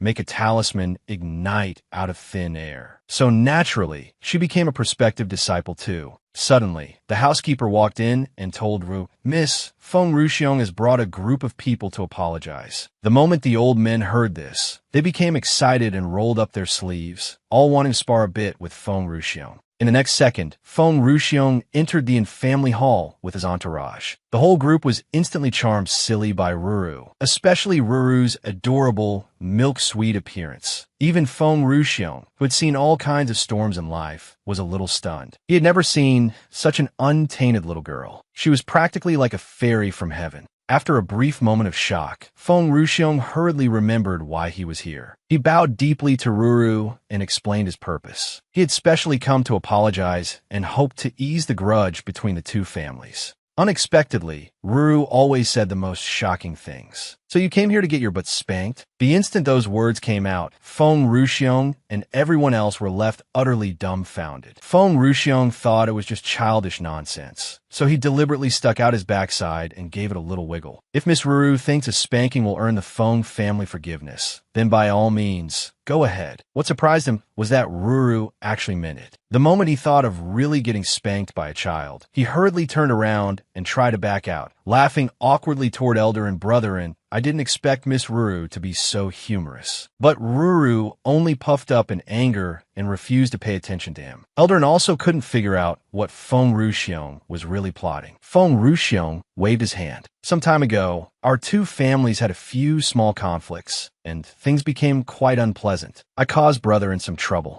Today, I specially brought a few modest gifts to apologize." Ruru couldn't be bothered with such a hypocritical person. "I'm going to teach class, so I won't keep you company." Watching Ruru slip away, Feng Ruxiong cursed inwardly. What a rude little brat. In the next second, however, he seemed to see something terrifying. It turned out Elder Mu and the others were gathered around Ruru, asking, "Master, that guy has admitted defeat, right?" Feng Ruxiong instantly felt as if struck by lightning. Why was Elder Mu here? Wasn't this the elder brother of a current top-ranking figure in the capital, a man who had once held an extremely high post? Watching those top-level old men following obediently behind Ruru into the room, Feng Ruxiong felt like he had gone insane. Across the whole country, these were major figures from top families, yet they were respectfully calling a little girl master. Recovering himself, he hurriedly called out to Ruru in panic. But Ruru directly ignored him and told him to leave if he had no business and stop delaying her teaching. Momentarily flustered and embarrassed, Feng Ruxiong nearly flared up. But the moment Elder Mu fixed him with a tiger-like glare, he instantly came to his senses. He had almost just lost his life. He quickly changed his words in a nervous tone. "If spanking me can calm little master's anger, then please, by all means, spank away." Hearing that, Ruru happily asked if he really meant it. Faced with a wickedly excited Ruru, Feng Ruxiong could only submit and let her spank him. After all, the Yin family had already climbed a towering branch. With a big shot standing right here, what else could he do? A spanking was just a loss of face, not pain. In the next second, Ruru took out her peachwood sword. With one smack, she nearly sent Feng Ruxiong straight to the afterlife. The Feng family, who had originally wanted to oppose Ruru, instantly transformed into Ruru's obedient little black dog. "Thank you, little Master Ruru, for showing mercy. I, Feng Ruxiong, will keep this firmly in mind from now on and will never forget today's lesson. I absolutely won't dare offend little Master again in the future, or I'll be a puppy. See? You should have been like this from the start. This is what being good looks like. Come here, let me pat your head."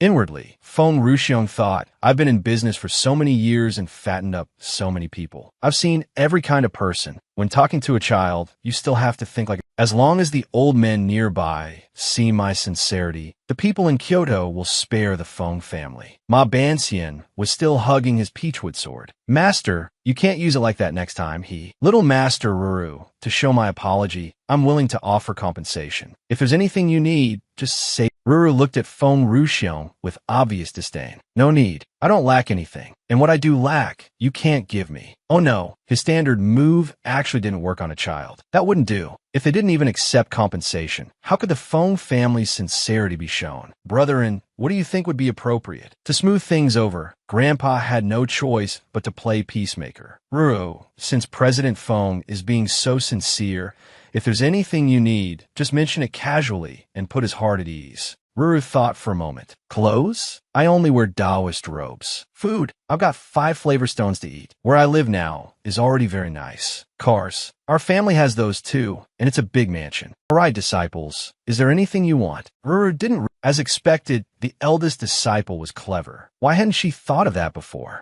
Then in the future, couldn't they build a Piao Miao immortal sect branch below the mountain? If they also brought the masters down there someday, then even if the sect on a mountain was destroyed, they could rise again. Not bad, not bad. Beside Ma Banqian's Taoist temple was a small bamboo grove park, and since there weren't many residences nearby, it really would be convenient for expansion. Once the scale grew, taking in dozens of disciples wouldn't be a problem at all. Then would your temple be willing to change its name to Piao Miao Immortal Sect? We're all of the Taoist path, and the Piao Miao Immortal Sect holds a higher status. Of course this disciple is willing. I couldn't ask for anything better. Good, then it's decided happily. I'm going to glorify the Piao Miao Immortal Sect below the mountain. So, little Feng, are you willing to donate a temple? How large? He had no idea whether demolition would be needed or how big the place should be. What if this turned into a giant bottomless pit? Even if he emptied the Feng family fortune, he might not be able to handle it. The land beside it isn't zoned for commercial or residential use. You can apply under the name of the Taoist Association. You just need to handle the construction. It's about 2,000 square meters. 2,000 square meters? That's easy. The Feng family will absolutely spare no effort to help. Thank heavens it wasn't some skyscraper. Even 1- or 2-story antique-style buildings wouldn't cost that much. Rebuilding the sect and recruiting disciples. I'm really becoming more and more amazing. At this moment, Ruru's little junior brother finally came to find her. Looking at this rather ordinary-looking junior brother, who would have thought? He was actually a clever little fellow. Ever since Feng Ruxiong thumped his chest and promised to build this 2,000 square meter Taoist courtyard, Ruru had already— it could be a bit modern too, like those glass houses in the plaza. Kids these days all like shiny things. After all, she had once gone to the plaza, and it had all those single-story cultural exhibition halls with floor-to-ceiling glass. They were especially beautiful, and she had really liked them. If I stood on top and all the little disciples sat below, then I could look just as impressive as Master. Hearing this, Feng Ruxiong became even happier. If they built it as a steel-frame glass structure, or a sunroom-style hall, the cost would be even lower, and the construction period would be faster too. At that moment, little Ruru reached in her side pouch and pulled out a small white item.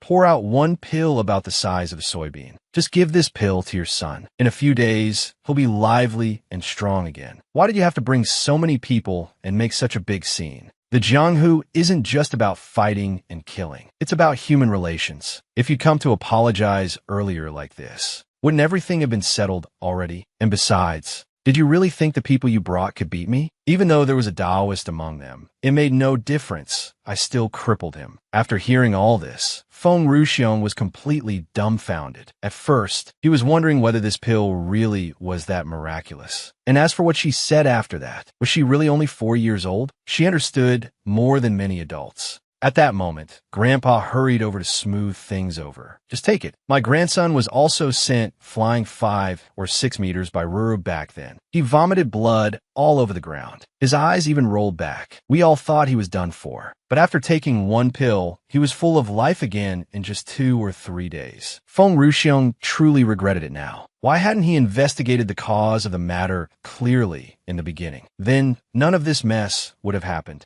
and his son wouldn't have had to suffer so much lying in the hospital. After sincerely thanking Ruru, Feng Ruxiong turned and left in a hurry. He wanted to get the pill to his younger son, Feng Siming, as soon as possible. After the matter ended perfectly, the entire family let out a sigh of relief. After Jingxian heard the news in the hospital, he was pleasantly surprised all over again. Ever since this child came back, the surprises just hadn't stopped. But honestly, I feel like I got hurt for nothing. If I'd known, I should have let her handle it from the beginning. Why was I, an ordinary mortal, joining in the fun? At this moment, Ruru, who was at home, also received a surprise. Miss Ruru, there's a young man about 13 outside looking for you. He says he's your senior brother. That's right, her senior brother, Ouyang Fei, only 13 years old, had arrived. Little Ruru was overjoyed at his arrival, and her newly accepted disciples were equally excited. Had the organization finally sent someone down to take charge of us? Ruru grinned mischievously and hurried out. Do little Taoists all just naturally look this good? She sneaked up behind him, planning to give little Fei a scare. Well, isn't this little Fei? What made you suddenly decide to come down and play with your senior sister? Even though Ruru was young, she acted like a clever little imp. Back on the mountain, Ouyang Fei had always been one of her favorite targets to tease. Junior sister, stop messing around. I'm almost 10 years older than you, okay? This time I came on Master's orders to deliver something to you. As he spoke, he took out a piece of jade. What is it? Why so mysterious? Couldn't you just mail it? Ruru, you must keep this safe. After taking it, Ruru asked, what is it for Master? The moment she heard the word Master, Ruru's eyes turned red instantly, and tears began to glisten in them. By the way, is Master doing well up on the mountain? When did he start wandering the world? Ouyang Fei was completely stunned. Wandering the world? What was that supposed to mean? When he came down the mountain, Master had only instructed him not to tell Ruru anything that had happened on the mountain. He could make something up however he liked, but not just fabricate nonsense. So he decided to test her first. Ruru, what exactly did Master tell you back then? Ruru tilted her little head.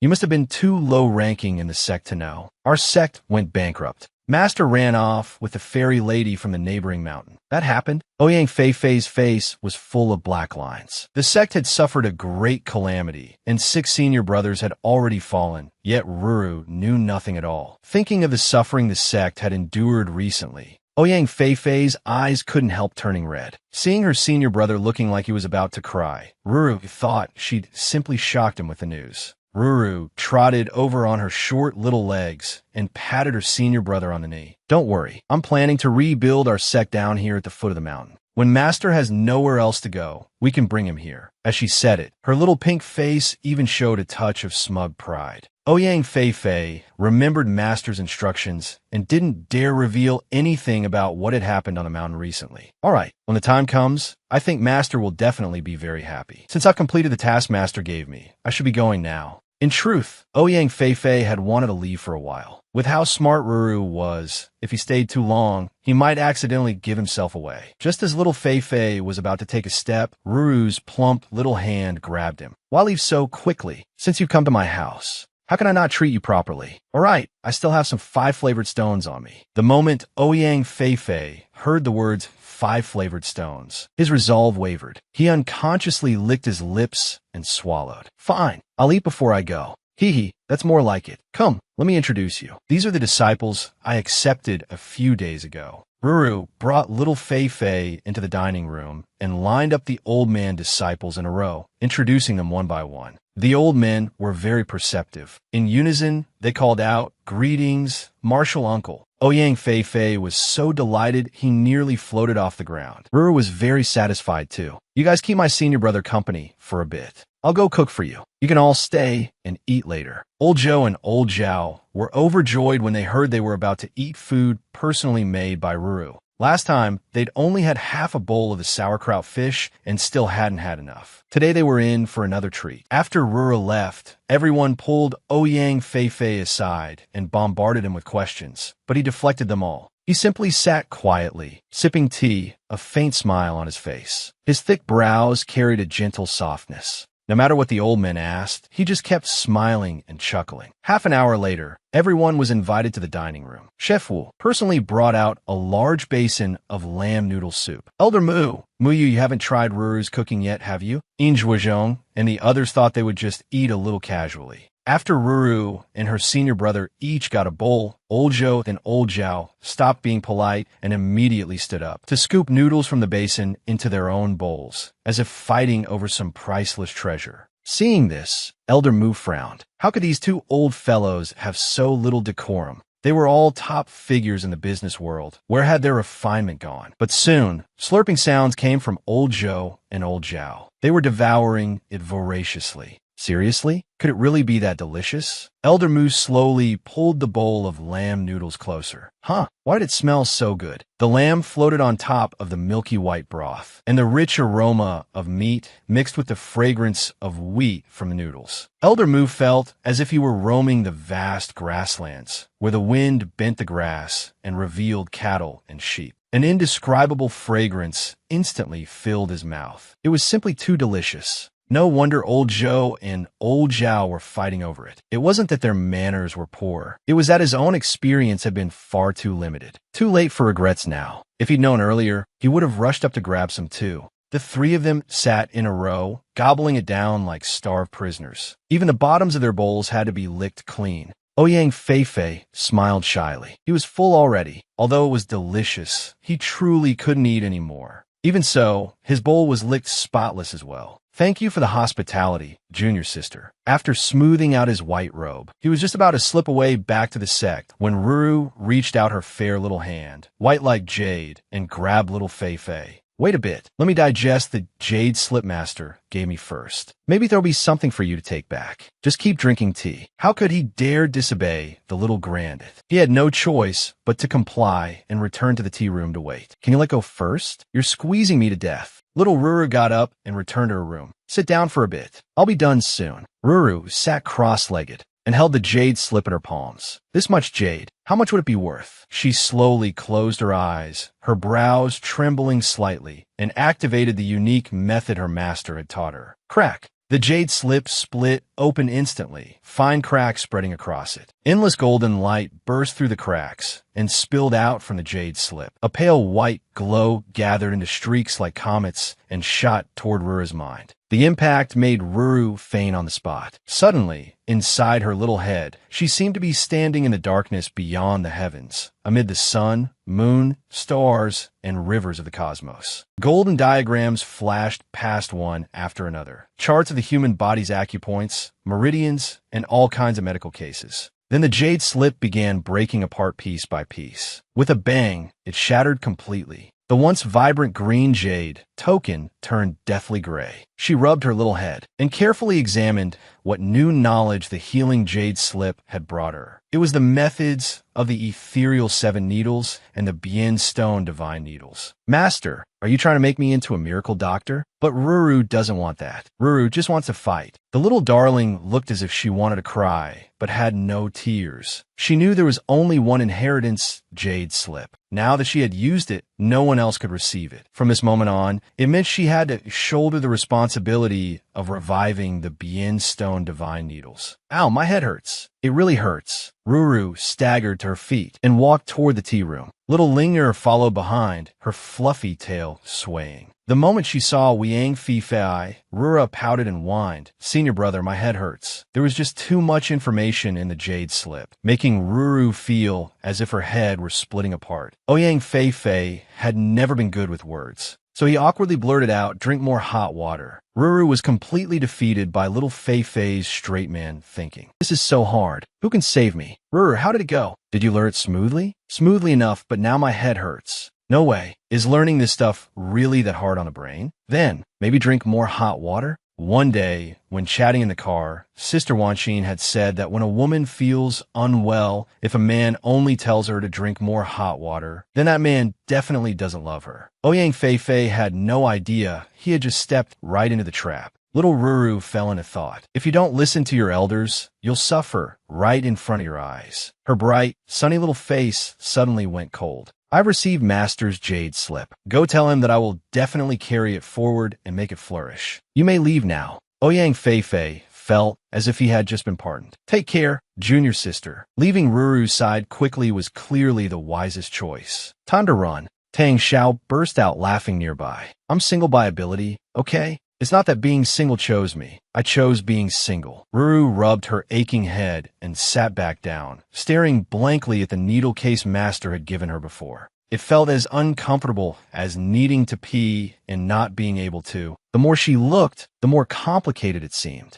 Her whole head felt like it was going to explode. Wah, who can save me? Master is so bad. Why does he always stuff me with such difficult things? She felt like she was about to have a nervous breakdown. It was said that Bien stone was a kind of meteorite from beyond the heavens, also known as a stone that could cure illness. That meant it had to be very expensive, right? Bien and Yuan, according to the Yellow Emperor's inner canon and Bien stone acupuncture, were among the 4 great medical arts that existed independently in Huaxia. With the first needle, yin and yang are separated. With the second, the azure dragon swings its tail and activates qi and blood. With the third, the bound pulse is dispersed and muscles and bones are loosened. With the fourth, the acupoints are lifted and the meridians are opened. With the fifth, qi enters like a needle piercing the 6 bowels. With the sixth, suspended qi brings the senses into harmony. With the seventh, demons and ghosts are driven away and the spirit is steadied. In the tea room, all was quiet. The only sound was Ruru murmuring to herself. Ma Banxian thought Ruru was talking to him and hurriedly asked in a low voice, afraid of disturbing others. "Master, what did you say?" Ruru suddenly slammed the table, scaring Ma Banxian half to death. It looked like this time it really was difficult.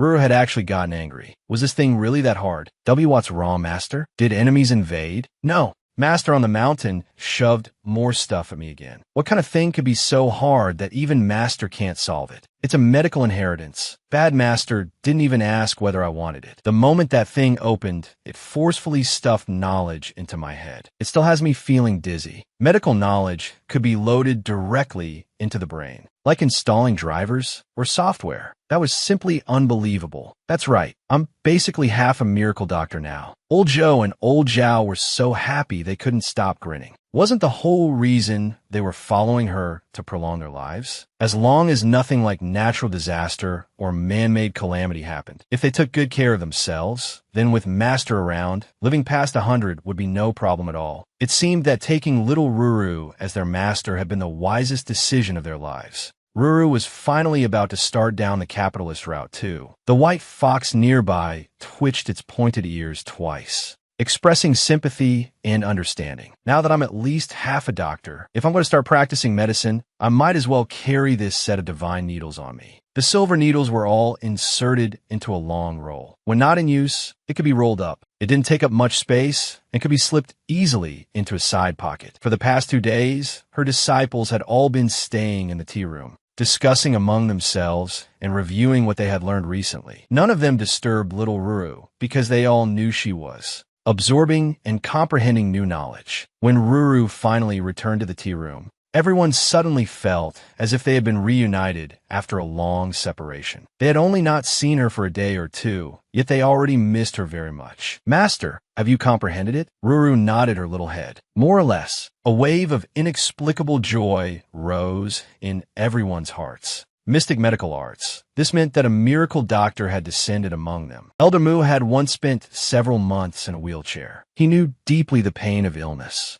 That helpless feeling had left an unforgettable mark on him. If a miracle doctor appeared and could cure diseases and dispel ailments, that person would surely earn the respect and reverence of countless people. Old Joe and Old Zhao, meanwhile, were grinning from ear to ear. Hadn't they taken her as master precisely for longevity? As long as they lived carefully and avoided disaster with Master around, living to over 100 would be no problem at all. It seemed worshipping little Ruru as Master had truly been the smartest choice of their lives. Ma Banxian, as the eldest disciple, naturally had to think things through for Master, so he asked, "Master, what are your plans next?" Little Ruru shook her head and plopped down onto a cushion. "If you have any good ideas, just say them. I don't want to think, and I don't understand this stuff anyway. I'm only a little over 4. The old men especially liked this about Ruru. She was incredibly capable, yet when it came to decision-making matters, she rarely insisted on involving herself, and she respected her disciples' opinions very much. That gave the old men a strong sense of participation. As soon as she said that,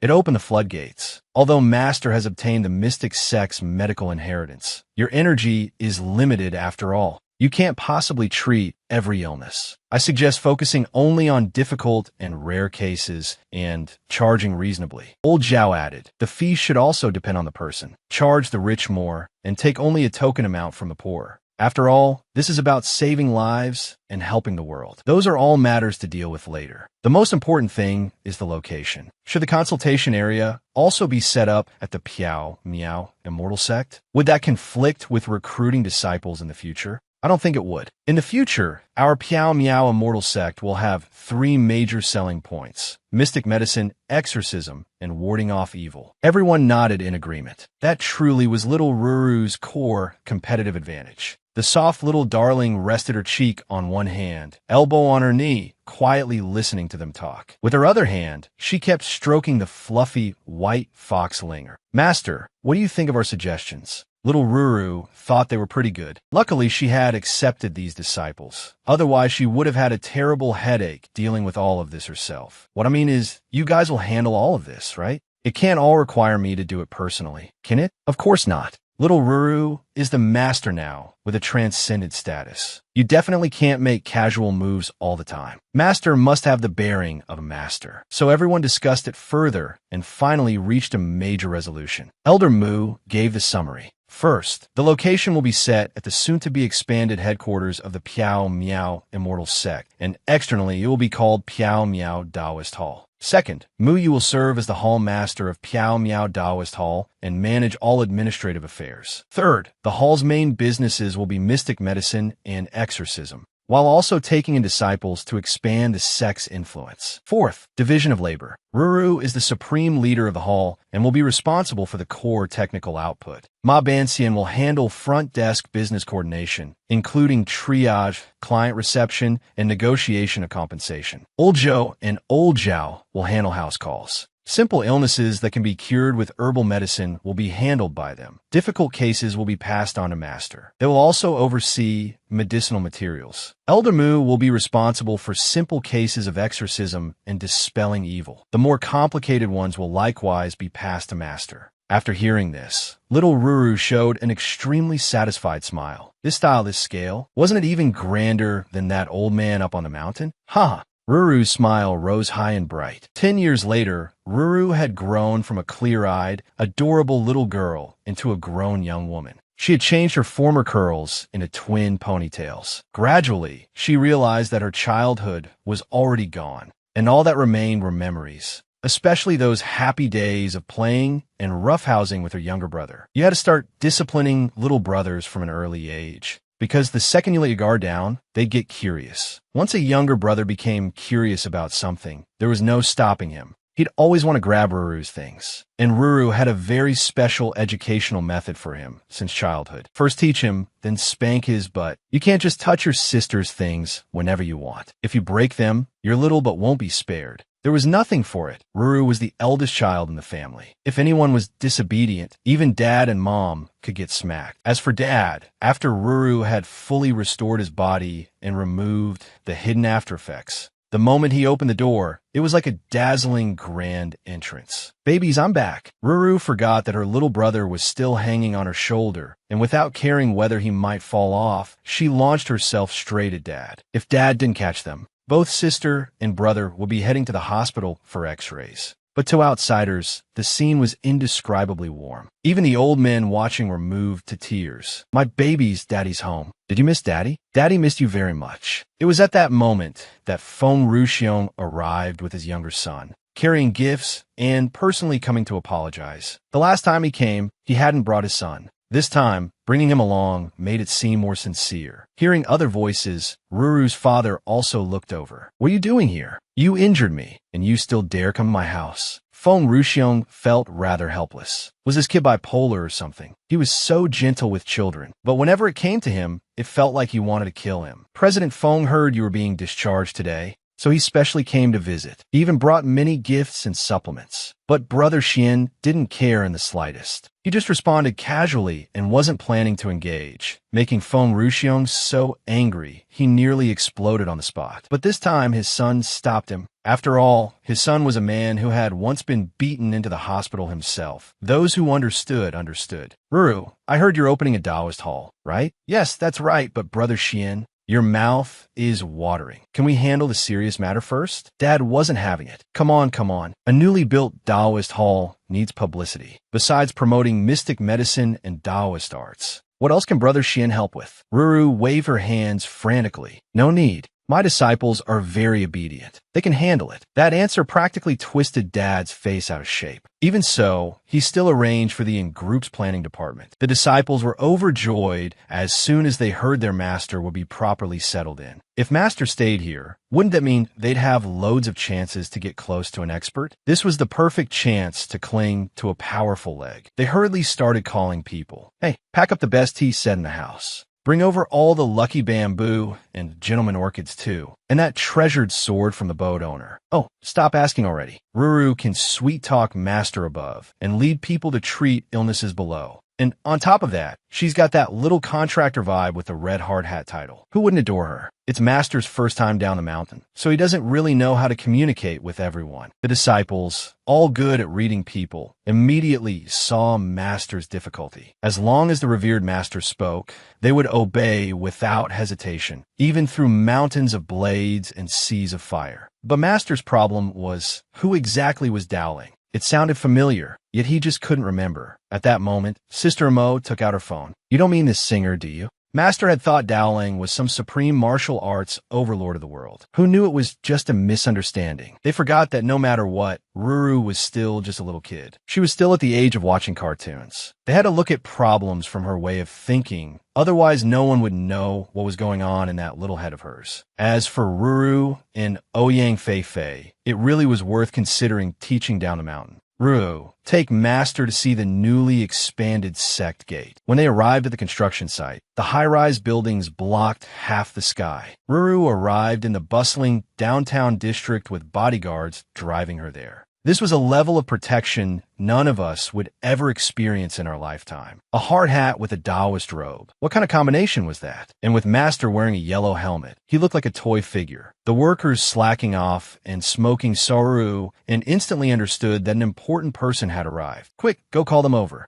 This project's chief investor was the Fong family, and the Fong family's son was in charge on site. Little Ruru, Master, why did you come to the construction site? It's not really suitable to discuss things here. Let's go to the office and talk. This is my master. In a moment, bring out the renderings from last time for my master to see. Understood. I'll arrange it right away. This way, please. In the meeting room, there wasn't any tea yet, but just the renderings alone already had Master drooling. Our design concept this time is nature. In terms of taste and style, the spatial color design fully returns to natural simplicity while also beautifully bringing out comfort and high-end texture. We've added lots of bonsai, indoor gardening, and even an indoor lotus pond to make the atmosphere more serene and natural. The moment Master heard this, he could hardly keep from drooling. Living in such an exquisite and elegant environment, how pleasant would that be? Hihiru, how many rooms are being kept in this building? I don't know either, so to let Master see more clearly, they specially brought over a printed set of blueprints. In this expansion, there are 3 garden-style master bedrooms, plus 36 hotel apartment-style single rooms. The rest are functional spaces, a grand hall, training grounds, tea room, clinic, restaurant, reading bar, conference room, offices, and so on. This really was the sect's new hope. This was just too perfect. Having money really was great. Disciple, as your master, I want 1 master bedroom so I can live here long term. Ha ha ha. Sure, this room is huge. It suits Master perfectly. Just then, senior brother reminded him, Master, did you forget why we came here in the first place? We were supposed to do this, then that, and work together to bring go. When did I ever say that? Right, got it. Add a few more things here. Looks like Master had already completely forgotten the original purpose of coming down the mountain to trick Junior Sister into returning uphill. Master was eating cotton candy, while Senior Brother ate takoyaki. Ruru, is there anything else fun down here? This stuff is way too tasty. No wonder you got chubbier in less than half a month. Tomorrow I'll take you to see some other fun things. Tada, we're back. Why does it feel like no one's home? Ruru, you're finally back. Aunt Wanqing has been waiting for you for ages. Ruru, do you still remember Annie? We met at the class reunion last time. I remember. Your Aunt Wanqing. Did you come by today for something? Yes. Mingzhu has a business associate. He came to Zhonghai for investment at the invitation of an investment bank, but suddenly fell gravely ill and is bedridden. Even the doctors can't do anything. Ruru, do you think you might have a way to treat him? Ruru rubbed her hands together. She had just mastered the ethereal chi needles and was worried she'd have no word practice. Sure, you arrange it, and I'll go over when the time comes. Who was it that made our Ruru's little face puff up with anger? With no other choice, she had to bring out her killer move. Miss Lee, the doctors are helpless for the time being. I've invited a young miracle doctor who understands the school of medicine to take a look at Mr. Lee. They have their own way of dealing with difficult illnesses. Though I'm not very hopeful, thank you all the same. My daddy is only awake for 2 hours a day now. The rest of the time, he's unconscious and sleeping. He happens to be awake now. Please invite in this miracle doctor you mentioned. Tajda, this is the young miracle doctor. My wife often felt unwell. After he gave her a few acupuncture treatments, all her previous symptoms disappeared completely. Allow me to introduce her grandly. Standing before you is Taoist Ruru of the ethereal immortal sect. What? Just a little kid? Isn't this a bit too ridiculous, Miss Lee?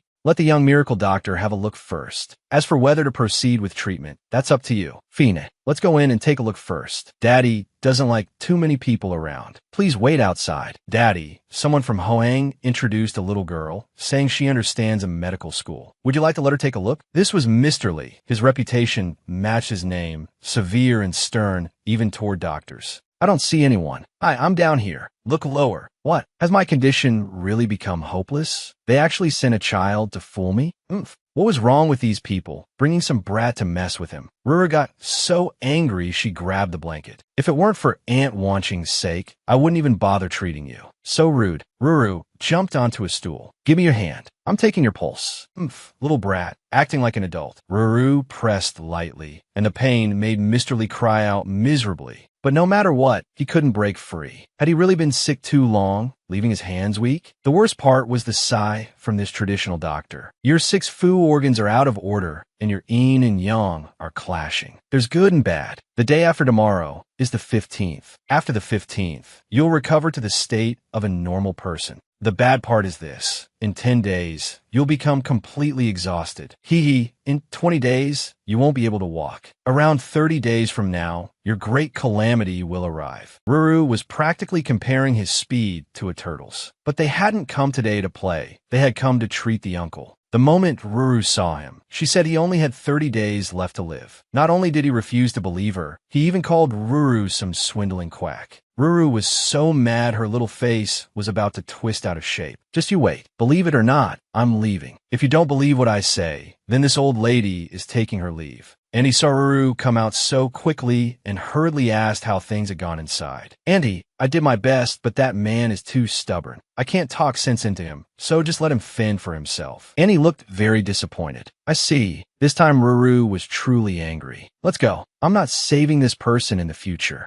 Meanwhile, over on Master's side, he was having the time of his life. Everyone was trying everything they could to curry favor with him. But who would have thought that a man already used to delicacies from mountain and sea would still want every single thing offered to him, since the grand disciples were so sincere? Then I'll pass on some teachings to you. The 4 old men immediately dropped to their knees. Today, I'll teach you a set of breathing and exhaling methods for health preservation. Although it won't let you live hundreds or thousands of years, it can strengthen your body and make living past 100 easy. The moment Elder Mu heard he could live past 100, he was so happy he almost jumped up. For an old man already in his 70s, living another 30 years would be a huge bonus. But suddenly, his nephew Mu Jinghua shattered that fantasy. Uncle, what are you doing? I've been calling you from beside you forever. Oh right, the things you asked me to find. I've mostly found them. Some of them are too rare. There are barely any in the world. Oh right, Uncle Mu.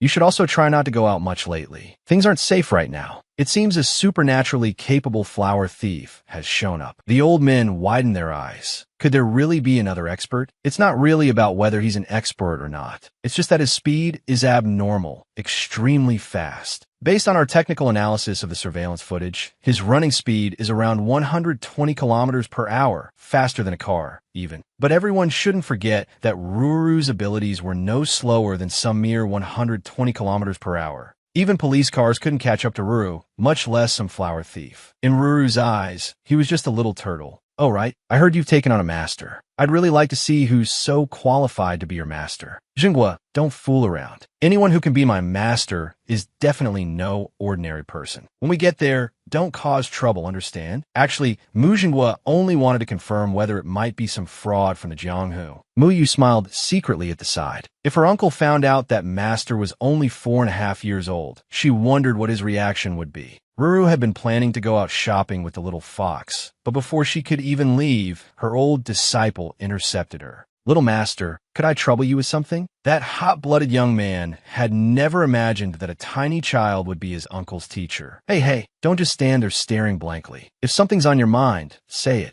The man was very tactful and crouched down, holding a lollipop in his hand. "It's like this. I'm from the Zhonghai Police Department. I'd like to ask for your help in capturing a flower thief." Hee hee. With a lollipop, anything could be discussed. By the way, what exactly does this flower thief do? That question practically short-circuited my CPU. How was he supposed to explain that? Just when the old men were at a loss, Muyu at the side jumped in to explain. He's a bad guy who often steals girls' underwear. In short, a peeping maniac flower thief. Oh, so that's what it is. Okay, no problem. Bring me along next time you go. I'll beat his, but into bloom. See this fox I raised? Her nose is 10 times sharper than a dog's. There's nothing within hundreds of miles she can't find. Elder Imo started flattering her enthusiastically. Excellent, excellent, master. I believe you. But the policeman at the side didn't think so. You're really going to trust a little kid's words? That very night, a heavily made-up young woman was standing outside enjoying the breeze when suddenly a black shadow flashed past her. The girl quickly rubbed her eyes. Was that just now a person? That was way too fast. Fearless, she wanted to go check it out. Remember this, girls must protect themselves when outside. Just then, a black shadow stood behind the girl. She still hadn't noticed anything wrong. In an instant, she was hit. Though her first instinct was to struggle, the cloth covering her mouth had a sedative on it, enough to make someone collapse within seconds. A few seconds later, the girl rolled her eyes and went limp. Unaware of any of this, Ruru had finally finished evening self-study. I learned something new again today. So happy. Suddenly, Muyu ran in. "Master, this is bad. Your disciples have been taken away by a demon." How outrageous. Linger, it's time for us to show our mighty and domineering side. In the blink of an eye, they were at the construction site, causing trouble on my, Ruru's, territory? I think you got a death wish. The police were also taking statements from nearby residents, but they still couldn't find any reliable clues. Then Ruru arrived at the scene with the family bodyguards. That solemn and grand bearing immediately caught the police's attention. The woman victim from yesterday had also been placed under police protection. When Ruru saw the scene, she was furious. This flower thief was just too hateful. At that moment, Miyu also obtained reliable information from the police side, a few nose hairs. Come, Linger, try smelling this. After smelling them, Ruru returned the evidence to the police. Now we just need to follow Ling. Muyu asked whether they should send more people along for support. With Ruru going personally, why would she need helpers? Her 3,000 thunder movement alone was enough to play with him. With a whoosh, lightning burst from inside Ruru's body outward, releasing a shocking pressure that even cracked the surrounding ground. Following this really was great. Whether fighting or taking the lead, they never needed to make a move. They only had to stand back and watch. The dignified hall master of the ethereal immortal sect was actually captivated by a sports car. The key point was that he had actually fallen in love with it. After Tang, Xiao handed the sports car's driving rights over to the old codger. The moment the old codger got behind the wheel, he floored it. All they could hear was the roar of the engine, and then it shot off in a flash. Tang Xiao beside him instantly froze. Sitting in the car, he was shaking like a sieve. His hands gripped the handle tightly. His heart tensed to the point of almost suffocating. The old codger, however, was having the time of his life, trying all kinds of maneuvers. When the speed dropped to around 140, he started drifting around all kinds of corners. Tang Xiao directly shut his eyes. This felt about the same as riding a roller coaster in the sky. The only thing he could do now was pray that they'd make it out safely. A few minutes later, the car finally stopped. The old codger was still unsatisfied. "Kid, are there any faster cars in this world?" Pale-faced, Tang Xiao replied, "Yes. The fastest can reach 600, but delivery takes a year." The old codger smoothed his beard. "Then have them by one." In the next second, Tang Xiao started scheming. Wasn't his little cousin so impressive only because of her master? He had to hurry and cling to her master's leg. Then in the future, he could openly bully his little cousin. Since Ruru's master wanted to race cars, then let him join a racing competition. At that speed, he'd definitely win back a lot of money. So for the next while, the old codger and Tang Xiao were often not at home. Even little Ruru couldn't find them. Ruru finally noticed something was off with master, so she asked her grandparents. Grandma said that her master had been with Tang Xiao these past few days. The next moment, little Ruru picked up Fluffy Linger. "Linger, let's go find master." 3,000 thunder movement. In a flash, the girl and the fox disappeared, leaving only an afterimage. Before long, Ruru and Ling'er found Master at a beachside party. The moment Tang Xiao saw her, he inwardly cried out that things were bad. His little cousin had come charging over. Ruru stomped up on her short little legs, fuming, and pointed at Master's nose as she demanded, "Master, you're bad. You always come out to play by yourself and never take me along." Dang Xiao. So she wasn't here to catch them in the act. She was only upset that they hadn't taken her out to play. Just look at this old man. He came down the mountain to trick Ruru into going back up. But after coming down, he got a villa from Ruru, learned how to street race, and even secretly started attending pool parties without telling her. Ruru looked around the scene and found there wasn't really anything she liked to play with. In particular, she didn't like how heavily made up the women here were. Pouting, she said, "You can keep playing. None of this is fun. I'm leaving." Holding Ling'er, she activated 3,000 thunder movement and ran back to the family residence like a bolt of lightning. Tang Xiao's pounding heart finally calmed down. Looks like he had to speed up building a good relationship with Master. Otherwise, one day he really might get sent flying by his little cousin again, and that wouldn't be worth it. "Master, what else do you want to see? Clubs? Bungee jumping? Skydiving? I'll take you." Tang Xiao grinned ingratiatingly and flattered Master nonstop. Little Ruru returned home and lifted her little brother high in her arms, throwing the whole room into chaos. The bodyguard were especially frightened. Miss Ruru was hopping around while holding the young Master. If she dropped him, that would be no joke. Fortunately, someone came to visit. It was Mu Jinghua, fresh from solving the case, wearing a self-satisfied expression all over his face. He brought a teddy bear as a gift. "Little Master, we meet again. This time I've come in my own name to thank you for helping us catch the flower thief." Little Ruru's brows curved and the corners of her mouth lifted. What she liked most was being praised. Her pink little face was full of smiles as she waved her hand magnanimously. "No need to thank me. Helping the weak and upholding justice is this sect's duty." Mu Jinghua spoke with a face full of admiration, wanting to gradually test the waters about becoming her disciple. I wonder what sect Little Master belongs to. In truth, he wanted to take Little Ruru as his master. The little cutie said proudly, "The ethereal immortal sect." Mu Jinghua put on a shocked expression. "It must be a great sect. I wonder if becoming a disciple is difficult." The little sweetheart froze for a moment, then looked at him with her watery big eyes. "You want to become a disciple? The sect is very strict in taking in disciples directly, but if you enter under me, the requirements will be lower. Good character is enough." That was exactly what Mu Jinghua wanted to hear. This was what he had been aiming for. "I'm willing to take you as my master. You don't need to worry about my character. I work as a police officer, always encouraging good and punishing evil. I've even received medals." Little Ruru narrowed her eyes as she looked at him. He was right. There really was an aura of righteousness on him. Little Ruru had accepted another new disciple, and this one was even the number 2 man in Zhonghai's police force. Mu Jinghua was in the middle of formally offering to become her disciple, when Little Ruru was just about to agree. Then a voice rang out, "Master, wait a moment." It was Elder Mu, who had also hurried over. Earlier, when he saw his nephew's expression from not far away, he had guessed what was happening. Only when he got close did he confirm his suspicion. "Master, this man is my nephew. If he becomes your disciple too, wouldn't that mess up the seniority?" Little Ruru scratched her head. That did seem to make sense. "Master, I have a suggestion. In the future, anyone related to a disciple can, like Muyu, receive the status of registered disciple. After they perform well, they can then be promoted to formal disciple." Little Ruru thought it sounded reasonable. "All right, we'll do as you say." Although Mu Jinghua felt a little awkward, at least he had achieved his goal. Besides, the other party was his own uncle, someone with very high seniority in the family. Little Ruru suddenly came back to herself excitedly. She carefully stared at Mu Jinghua again.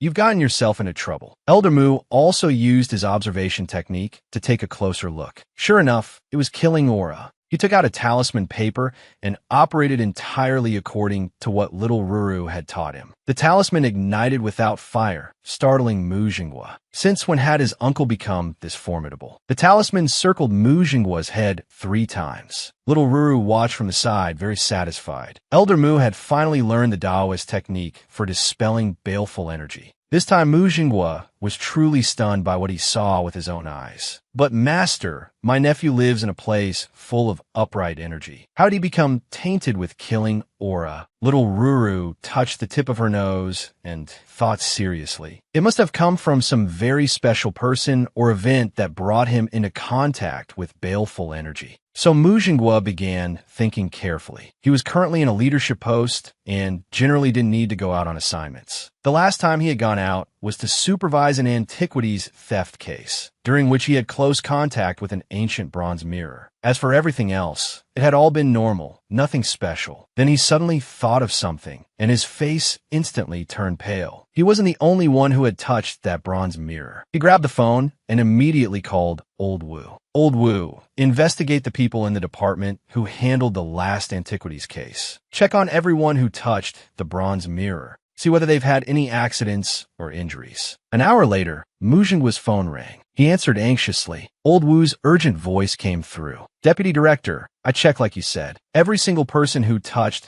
that mirror has had some kind of accident. Before, everyone had been asking what happened to Mr. Lee, the one Rura didn't treat. Today, we're finally filling that in." Mujingwa took a deep breath. His guess had been right. The key issue lay with that bronze mirror. "Old Wu, we've been colleagues for over 10 years. What I'm about to say may sound unbelievable, and it may even violate regulations. But as an old friend, I'm giving you a private warning. That bronze mirror carries baleful energy. Everyone who touched it will suffer bloodshed and disaster." Old Wu was dumbfounded after hearing it. "Deputy Director, that sounds a little superstitious. You can't jump to conclusions like that. Among all the people involved, the only ones not yet injured are you and me. The bloodshed on my end has already been resolved. If you trust me, come to the inn residence." Not long after, Old Wu rode over to the inn family home. Mujingwa was outside, welcoming him. Even after entering the inn residence, Old Wu was still reminding him, "Deputy Director, we can't engage in futile superstition. If things get serious, we could even be disciplined." The two chatted on and off until they reached the living room.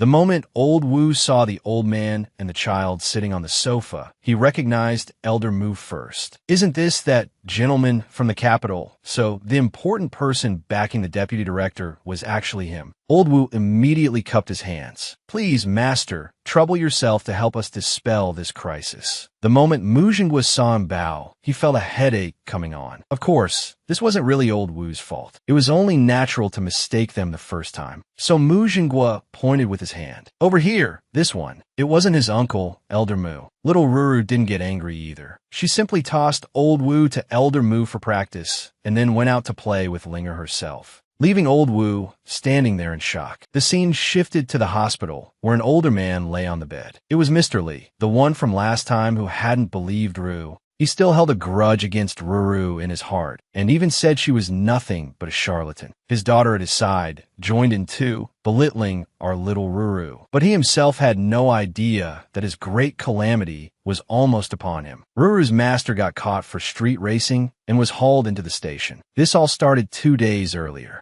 After Tang Xiao drove the sports car back, Ruru's master was instantly attracted by its roaring engine. The old codger drove the sports car around loudly every day. That day, residents complained, and the old codger was stopped while street racing on the road. When the traffic police tried to lecture him, the old codger self-righteously said, "Heavenly secrets must not be revealed." The moment Tang Xiao saw him get caught, a terrible feeling rose in his heart. If the family found out, he'd definitely lose a layer of skin. While thinking of a way out, Tang Xiao remembered Muyu. Nervously, he called her. The moment Muyu heard it was Tang Xiao calling, she didn't give him any pleasant face at all. When Tang Xiao said that their revered master had been taken to the traffic police brigade, Muyu exploded in the next second. "Give me the address." The old disciples behind her were all stunned as well. Several of them were discussing how this absolutely couldn't be allowed to reach Ruru. It had to be handled in secret. They mustn't damage Master's reputation. But how could they know that Ruru was standing right behind them at that very moment? She had heard everything they said. Wearing an angry expression, she said, "Where is it? Take me there."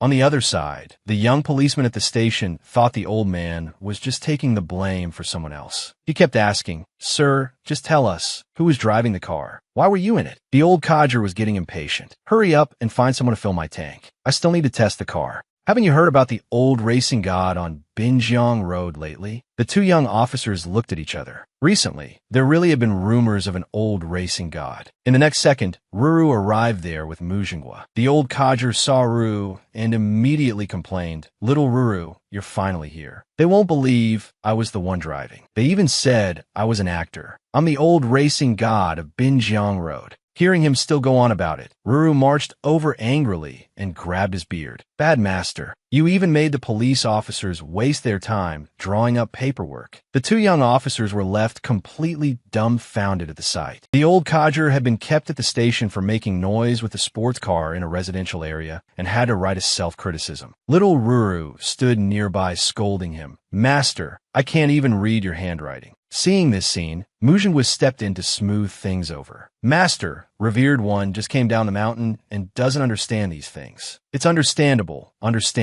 But our little Ruru didn't care about that. No way. This is illegal, dangerous driving. That's not allowed." So then there was the sight of one old and one young bickering away. The old codger shouted, "I'm the god of racing from Mount Akina," while little Ruru tugged his beard. "You call yourself a racing god? Why don't you just fly into the sky then? Admit your mistake and keep writing for me." The old disciples nearby were speechless watching the pair. The next second, the old codger handed over his written self-criticism. What on earth was this? Probably not even doctors could read it. Mujingwa could only laugh awkwardly and say, "Revered master, you've worked hard. Leave the rest to me." Little Ruru asked in her babyish voice, "Master, who took you racing?" The old codger answered, "Tang Xiao. He said if we left the other racing cars behind, we'd win." The moment little Ruru heard that Tang Xiao had taken him racing, her expression immediately darkened. Several old disciples joked, "Revered master is really vigorous and full of life." The moment Tang Xiao saw Master come out, he rushed up and asked, "Master, are you all right?"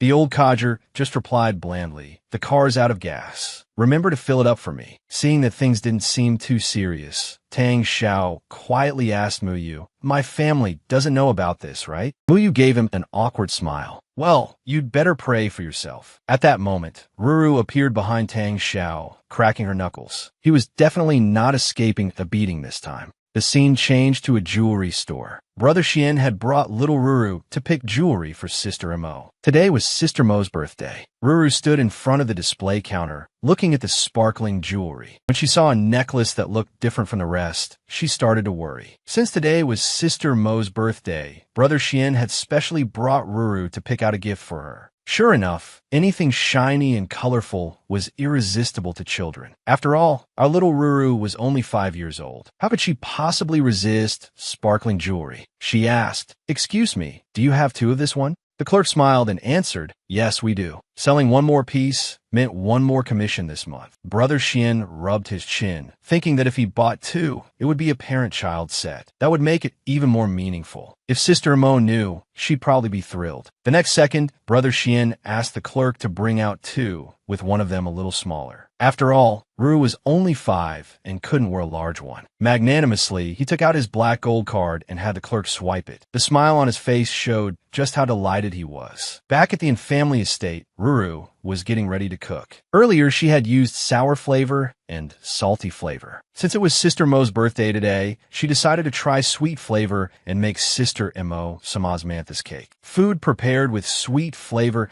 stimulated not the taste buds, but the heart itself, letting people feel their sweetest moments. After little Ruru busied herself in the kitchen for quite a while, the osmanthus cake was finally steaming. Today was Sister Mo's birthday, so of course she was the center of attention. Everyone in the family residence offered their birthday wishes. Brother Xian had timed it perfectly and brought out the bracelet he and Ruru had bought together, making Sister Mo blush shyly. She kept saying, "Thank you, husband." In the next second, Sister Mo noticed there was another box in Brother Xian's hand and asked about it. Brother Xian replied without hesitation, "This one is the matching parent-child version. This one is shorter, it's Ruru's." Hearing that it was a parent-child set, Sister Mo liked it even more and immediately asked, "Where's Ruru?" The next second, Ruru appeared in front of everyone holding up the osmanthus cake. Brother Xian and Sister Mo looked at it and both thought the same thing. Shouldn't you eat birthday cake on a birthday? Little Ruru saw their confusion and said, I never ate cake on the mountain. I only know how to make osmanthus cake. Brother Xian, Sister Mo, hurry and try it. The two of them thought to themselves that anything Ruru made must be the best. After all, her previous sweet and sour fish and scallion noodles had both tasted pretty good. Seeing Brother Xian and Sister Mo eat the osmanthus cake, little Ruru then took some over to Grandpa and Grandma too. After taking one bite of the osmanthus cake, Sister Mo revealed an expression of utter disbelief. The feeling was like returning to the time of first love, filling a person with happiness and sweetness. At that moment, some embarrassingly mushy scenes appeared inside the in-residence, making even little Ruru shy.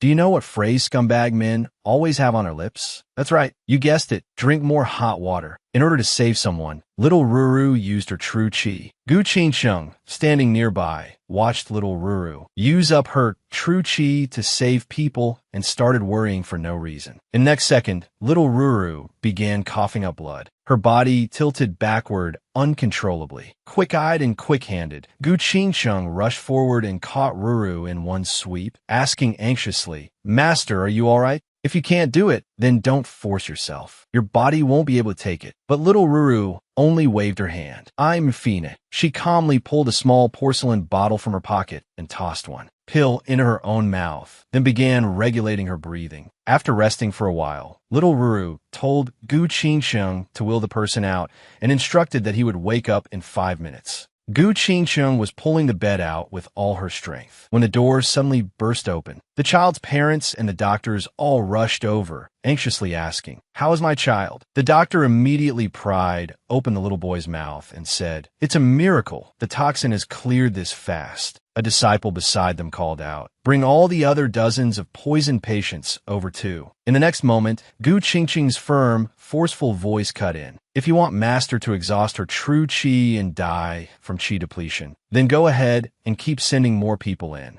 After being told that by Gu Qingsheng, Old Zhou and Old Zhao scratched their heads, not knowing what to say. Hearing the argument, little Ruru came out at that moment. Because she had overused her chi just now, her body was unsteady, making her look like she was drunk. Weakly, she said, Bring them all over. Old Zhou and Old Zhao both started worrying for Master. They hadn't expected that little Ruru had used true chi to save people, and seeing how pale she looked, they began to lose their nerve. But to save the people, little Ruru still said, Bring them all over. After whispering to each other, the two looked at the little junior uncle behind them and asked, Little junior uncle, what do you think? The little junior uncle was sucking on a lollipop and smacking his lips. With an innocent expression, she said, Drink more hot water. What exactly made little Ruru's master fly into a rage? To explain that, we have to go back to the poisoning of more than a dozen children. At the hospital, several old disciples were still discussing whether they should let little Ruru continue treating them. Watching little Ruru sway unsteadily, they all began to worry. They also saw Director Li and the others hesitating. In the end, the old disciples still decided to follow little Ruru's wishes. When Director Li heard that the remaining children could be treated, he immediately ordered his men to make the arrangements. Before long, the hospital downstairs was filled with ambulances. Little Ruru kept calling out, Next one, next one. Her hands also kept using the ethereal chi needles. Because she used them non-stop, little Ruru gradually began to run out of strength. There were simply too many poisoned children. She could only grit her teeth and keep treating them, because otherwise these children would lose their lives. In the end, after consuming a huge amount of true chi, she collapsed to the ground. The old disciples waiting outside the door immediately grew anxious. It had already been 15 minutes since the last child went in. Little Ruru still hadn't called for the next one, and they instantly felt something was wrong. At that moment, Gu Qingsheng said, before applying the needles, Master first stabbed her own Bai Wei and Higu acupoints to accelerate the release of Qi and use the needles to transfer it. If something goes wrong, Master herself could be in mortal danger. Hearing that Master might be in danger, the old disciples all rushed toward the door. With one kick, they broke open the operating room door. The moment they saw little Ruru collapsed on the floor, cold sweat instantly broke out in their hearts. Ma Banxian anxiously shouted for Muyu to go invite their revered master. Elder Mu looked at little Ruru in his arms and had no idea what to do, only calling over and over, "Master, what's wrong with you?" The next moment, singing rang out from a KTV private room. At that moment, Muyu had already found the revered master and told him that little Ruru had fainted while saving people. The old codger heard that his beloved disciple had collapsed, and his gaze sharpened. He slammed his hand hard against the table. In order to save dozens of poisoned children, little Ruru had expended a massive amount of her own true chi. No matter how capable she was, she still couldn't withstand such overconsumption. She had wanted to hold on just a little longer, but in the next second, a wave of dizziness swept through her brain. Finally, she fell heavily to the ground and fainted. At that moment, several old disciples were at her bedside, frantic and helpless. All they could think was, why hadn't the revered master arrived yet? In the next second,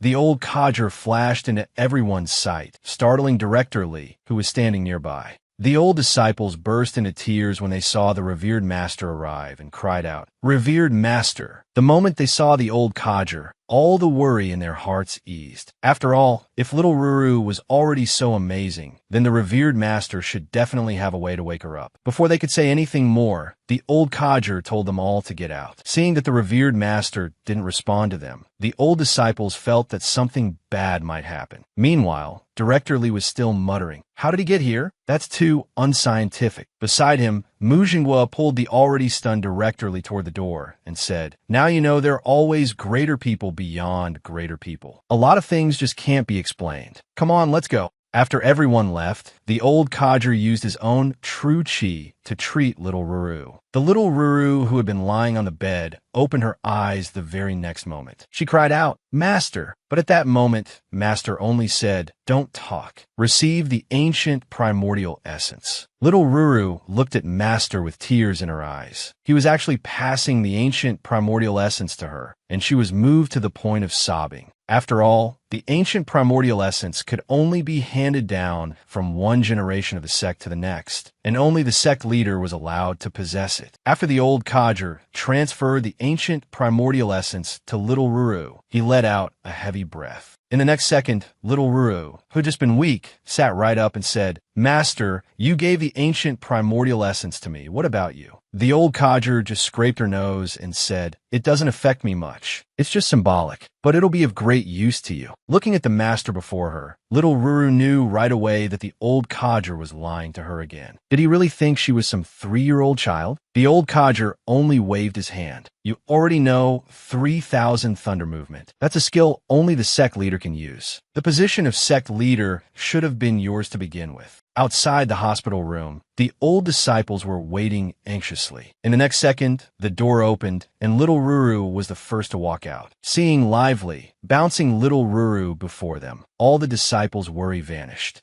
Little Ruru rolled up her sleeves and said, "Push in all the remaining patients." After receiving the ancient primordial essence, her true chi had grown much stronger, and handling the patients became much easier for her. She used the ethereal 7 needles together with the ancient needle essence. In less than 10 minutes, she had healed all the remaining children. She even clapped her hands and, like a little grown-up, said, "They're all cured. Take them away and let them rest properly." Several disciples looked at little Ruru, their hearts full of excitement. 10 minutes per child, and she had cured all the rest just like that. She was far too powerful. The next second, someone holding a phone ran over in a panic and said, "Little master, this is bad. A lot of negative news about Piao Miao is appearing online." Ruru and the disciples were all stunned. They had saved patients out of kindness and hadn't even charged a cent, yet people were still smearing them. At that moment, outside the Piao Miao Taoist Hall, a group of young men holding banners were shouting with all their might, "Quack doctors without conscience. Public outrage cries for justice. Give us justice." Ruru walked right up behind them and smacked the ringleader across the face. Fueled by her anger, the man fell to the ground and immediately started faking it. Seeing this, Ruru said viciously, "I didn't even touch you. You fell down by yourself. Then Ruru squatted on the ground, looking pitiful, tears on her face as she said, I didn't do any of those things. Why are they making things up about me? Bring over your free little flowers to comfort our Ruru. If you press and hold below the video, there will be a reward option with 3 little flowers inside. The old geezer looked at Ruru, crying, and comforted her. We all know Ruru isn't like what the news says. Someone must be spreading fake information to confuse the public. On the other side, Mujingwa arrived with a group of men. He took this group of troublemakers back to the police station and said they had to investigate thoroughly to find out who was behind it. The bodyguards joined in as well. In the end, several ringleaders were caught, trembling as they said to Ruru, we were wrong. We won't dare do it again, Ruru. After wiping away her tears, Ruru said, who sent you? If you don't talk, I'll hand you over to the police officers. Scolded by her, they confessed everything, saying that Mingzhu Group had given them 400 yuan. They had been paid to put on an act. Little master, please don't send us to the police station. But after learning the truth, Ruru started playing shameless too. I only said that if you didn't confess, I'd send you to the station. I never said that if you did confess, I wouldn't send you. Seeing such a fierce Ruru, those people instantly lost all courage, so the remaining matters were left to Mujingwa to handle. The anger on Ruru's face still hadn't faded. She decided to retaliate hard against Mingzhu Group. Turning to Feng Siming, she said, go help me get some online supporters too. Post what I did today to save those people. Let everyone speak up for me. Then those rumors will naturally collapse on their own. Seeing such a domineering Ruru, Feng Siming immediately agreed with both hands and said he'd arrange it right away. Then she turned to Mujingwa and said, and those people spreading rumors online too, can you send the police to arrest them?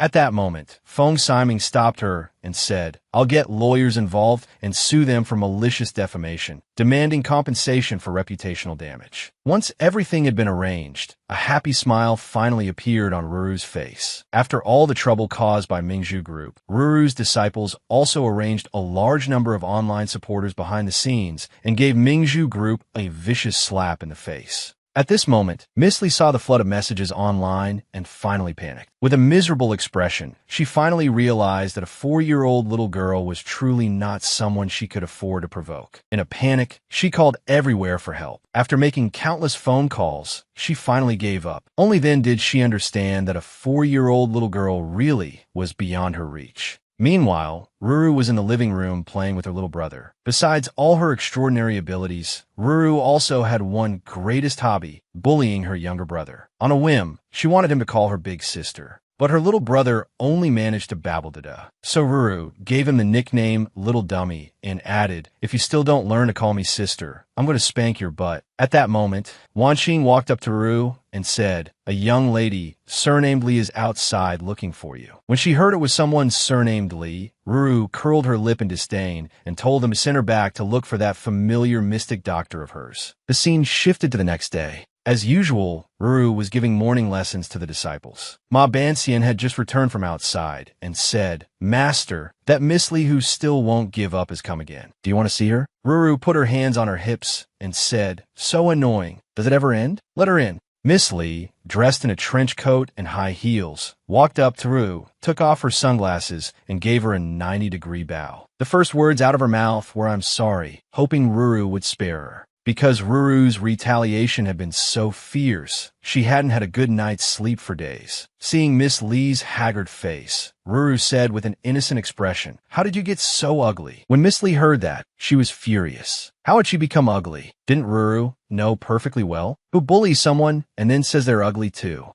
Miss Lee was struck like lightning when she heard Ruru say she had become ugly. Still, she didn't forget the real reason she was here. Even if Ruru called her ugly, she had to endure it and continue pleading pitifully. Her father had regained consciousness last night, but he could no longer speak. At that moment, Muyu, who was nearby, knew she was trying to play the victim and said bluntly, yesterday you sent people to the Taoist hall to make trouble with banners, and you hired people online to slander us. Have you forgotten already? Faced with Muyu's scolding, Miss Lee could only keep slapping her own face and saying, Little master, I was wrong. I'm willing to accept punishment, but please, for my father's sake, help him. Ruru couldn't bear to watch and hurriedly stopped her, but still said firmly, I already said before that I wouldn't save him. If I said I wouldn't, then I won't. Don't rush to cry. I haven't finished yet. I won't do it myself, but she can. Faced with Ruru pointing her out, Gu Qingsheng originally wanted to refuse. She hadn't seen the patient yet and wasn't sure whether he could be saved, so she wasn't confident. But Ruru waved her hand and said, I'll guide you. Just bring Elder Mu with you too. Let him break the Sha, and that'll do. That way I won't be going back on my word either. At that moment, Muyu lowered her head and said, Master, after all the things she did to us, we can't charge medical fees casually. Once the terms are settled, then we'll save him.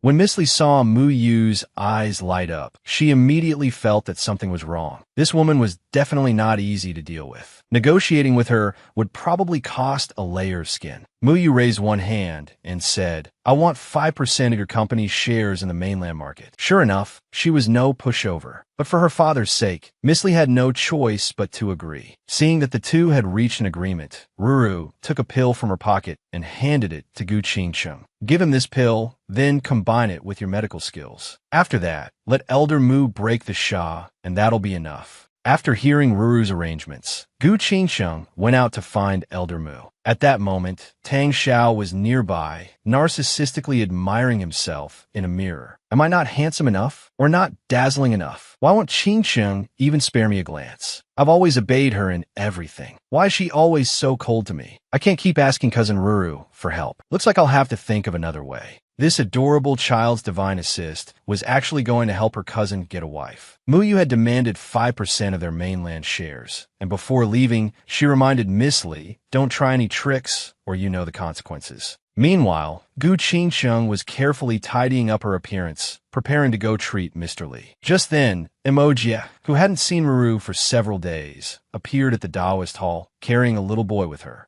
Ruru was delighted to see Emoji and took the initiative to walk over. But just as she went up to hold the child, the adorable little one suddenly lit up at the sight of Gu Qingsheng instead. Tang Xiao said to Ruru, Cici is usually very shy with strangers, but the first time he saw Qingsheng, he actually reached out to be held. Ruru simply spat out the 3 words, little hooligan. So Tang Xiao hurriedly handed Cici over to Qingsheng. Seeing his future wife being monopolized by his little cousin, Tang Xiao didn't know what to say. Then, with a babbling 11 to 11 sound, the child suddenly reached out and yanked Gu Qingsheng's veil down. Gu Qingsheng's full face was revealed. Tang Xiao was completely dumbfounded. She was even more beautiful than he had imagined. Her features were delicate, her face graceful and elegant, her lips soft and lovely, her beauty fully unveiled, as if she carried a faint glow around her. The veil having been pulled off, Gu Qingsheng hurriedly put Cici down and quickly covered her face again. Blushing, she snapped at Tang Xiao. What are you looking at? Haven't you ever seen a beauty before? Turn your face away.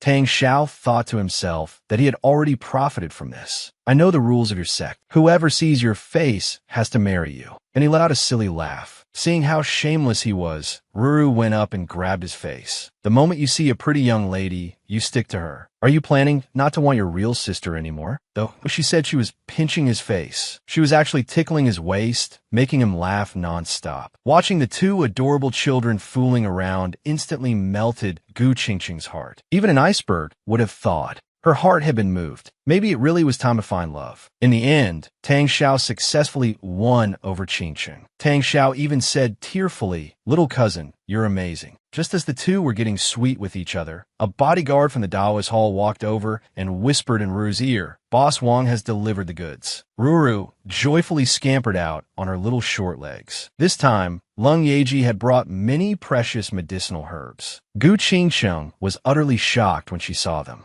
Meanwhile, Ruru was warmly greeting Lung Yeji, but he only said flatly, everything's here. The money you gave me last time has all been spent too. Move them inside, and our accounts are settled. Several bodyguards were about to carry the herbs into the Taoist hall when Qingsheng's voice stopped them. Every single one of these herbs is extremely precious. You'd better have trustworthy people move them and store them somewhere safe. Hearing this, Ruru and the bodyguards were momentarily frozen in place, not knowing what to do. The next second, Ruru said, let them carry them. They're all my bodyguards, so they're trustworthy. Just put everything in my room. Seeing everyone moving things, Lung Yeji also stepped forward and carried 2 bags inside himself. Ruru had already guessed what Lung Yeji was thinking. He was probably going to see her master. Halfway there, Ruru even enthusiastically pointed him in the right direction. Unable to hide his awkwardness, Lung Yeji pushed open the door and walked in. It was as if the old geezer had known he was coming. He was sitting cross-legged in meditation, not even opening his eyes, and merely asked blandly, "How is the situation?"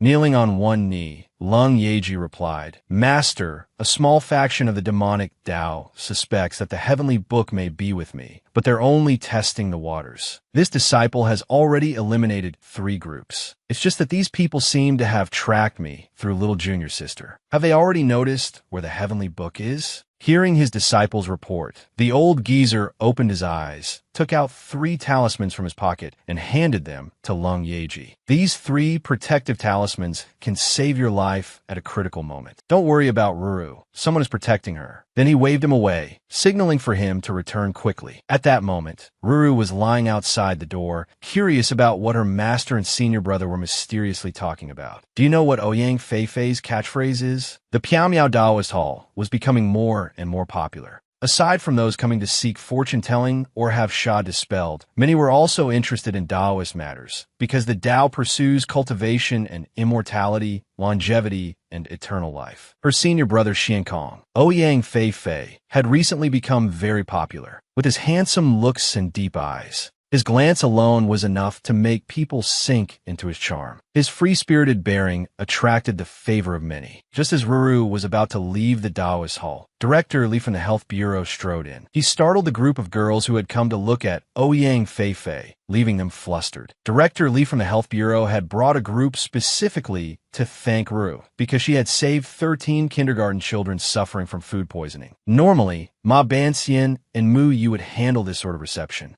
but Director Li insisted on seeing Ruru in person, so Ma Banxian and Mu Yu complied and brought him to her. "Little master, the matter of you saving those 13 children is being written up by our bureau for official reporting, so we can commend your meritorious service." Ruru wasn't interested in such distant matters, because healing the sick and saving lives was one of the reasons she had opened this Taoist hall. Director Li continued, speaking eagerly. "Mr. Wan, a titan of the Chinese medicine field, has heard about this incident and is very interested in your sex medical arts. He has contacted the hospital and plans to come tomorrow for academic exchange. Little master, would you be willing to honor us with your presence?" But Ruru's cheeks were full of food, puffed out like a little balloon, so she couldn't answer. So Ma Banxian answered for her. "If he's interested, let him come to our Piao Miao Daoist Hall. Our master is of noble status. How could she casually go out and act as a guest?" Director Li was in a difficult position. On one side was a medical giant famous throughout the country, and on the other side was a little miracle doctor with unfathomable skills. This was the moment to test his tact and diplomacy. He had to placate this side first, then go persuade the other side. "All right,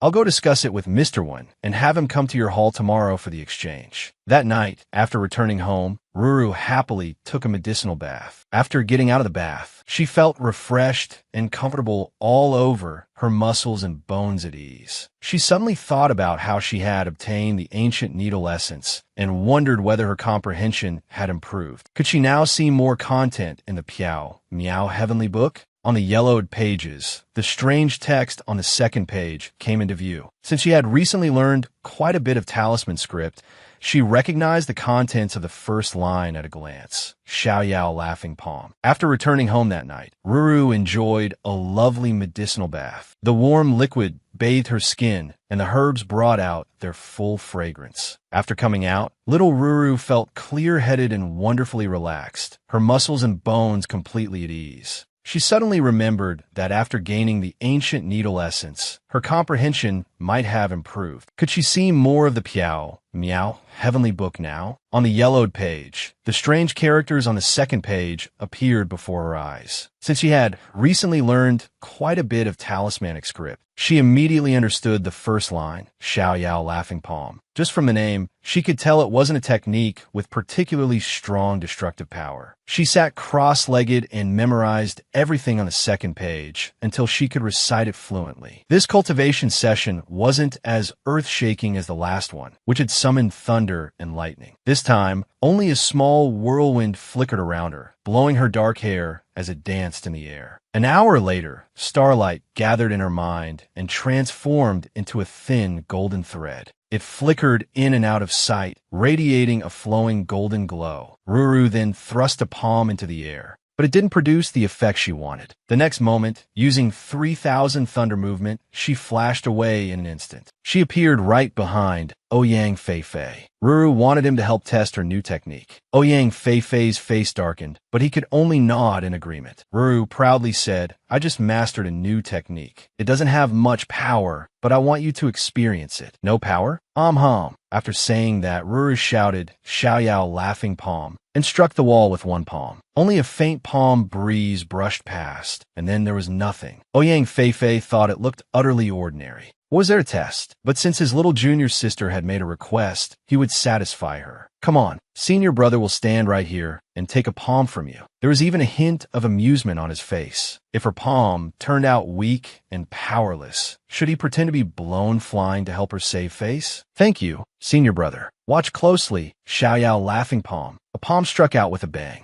A soft breeze brushed over his face. The smile on Ouyang Feifei's face suddenly froze. He hadn't suffered any serious injury, but it felt as though thousands of goose feathers were tickling him all over his body. It made him desperately want to laugh. What kind of weird, ridiculous, huh? Ruru saw her senior brother twisting all over the place. It looked a bit like the disco dance their master had done that day, and he just kept laughing loudly. Ruru suddenly had a flash of inspiration.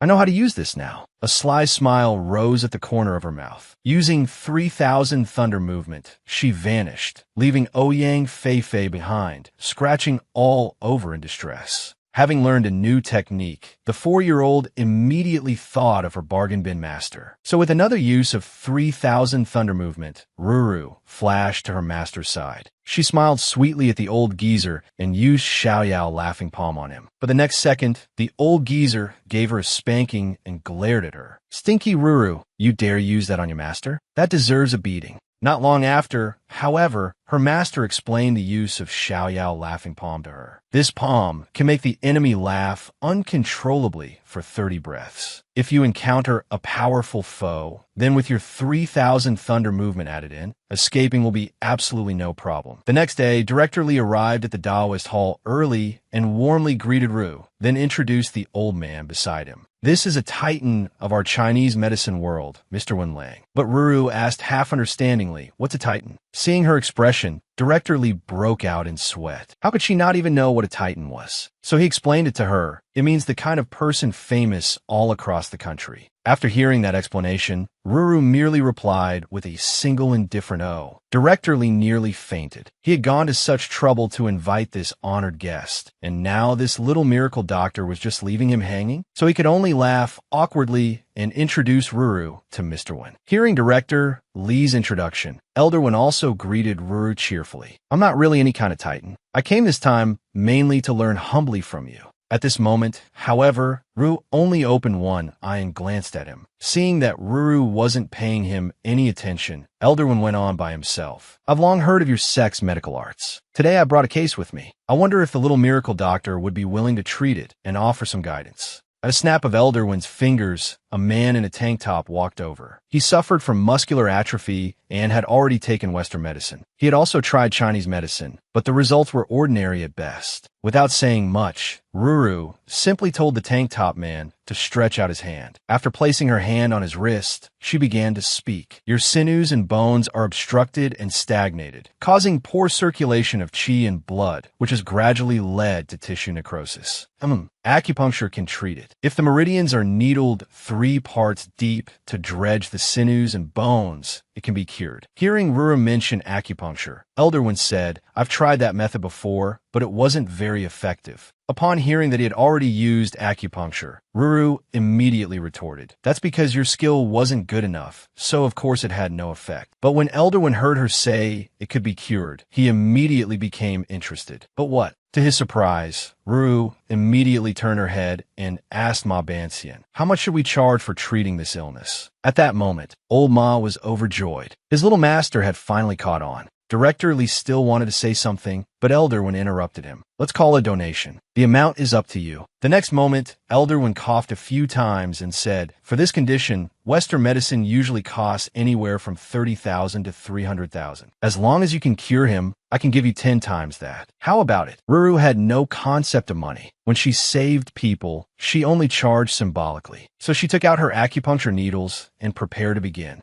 But when Elderwin saw the Bien Stone Divine Needles, surprise appeared on his face. Ruru was just wondering how he had recognized them when Elderwin launched into his explanation. These Bien Stone Divine Needles are one of the 4 great Divine Needle sets. I saw them before in ancient texts. To witness them today, my life has no regrets. Hearing this, Ruru immediately asked, is this thing very valuable? Elderwin scolded her gently. This isn't a matter of price at all. Previously, a set of Bien K Divine Needles appeared and sold at auction for a sky-high price. Later, the Cultural Relics Bureau stepped in and prohibited the sale, saying it was a national treasure. It's now still preserved in Zhonghai. Hearing that, Ruru was startled and asked, Then won't they come steal my divine needles too? Just as Ruru was getting angry, Mu Jingguo walked up behind her and said, don't worry. With me here, whatever bureau that is won't dare come and snatch your divine needles. Hearing Mu Jingguo say that, Ruru relaxed. She began the acupuncture treatment on the tank top man. After a few swift motions, Ruru let out a heavy breath and said, eat more meat. You'll be fine in a few days. The tank top man looked doubtful. That's it? You just inserted a few needles and now I'm cured? Don't tell me you're taking the money and scamming people. Meanwhile, Elderwin was already utterly shocked. He could tell that Ruru had guided the needles with chi. Without abundant true chi, it would have been impossible to work so quickly. Overcome with excitement, Elderwin dropped to his knees and wanted to take Ruru as his master. Xiao Feifei was taking on a disciple, but his old habit flared up again. Continuing from the last episode, after seeing Ruru use chi-guided needling, Elderwin wanted to become her disciple, drawing cries of shock from everyone. When they heard that a titan of Chinese medicine wanted to become Ruru's disciple, the old disciples instantly felt threatened. They launched a sugar-coated barrage at Ruru, trying to persuade her not to accept this man as a disciple. Seeing several shameless old men like this, Elderwin felt rather uncomfortable. The little miracle doctor herself hadn't even said anything. Had he somehow offended them?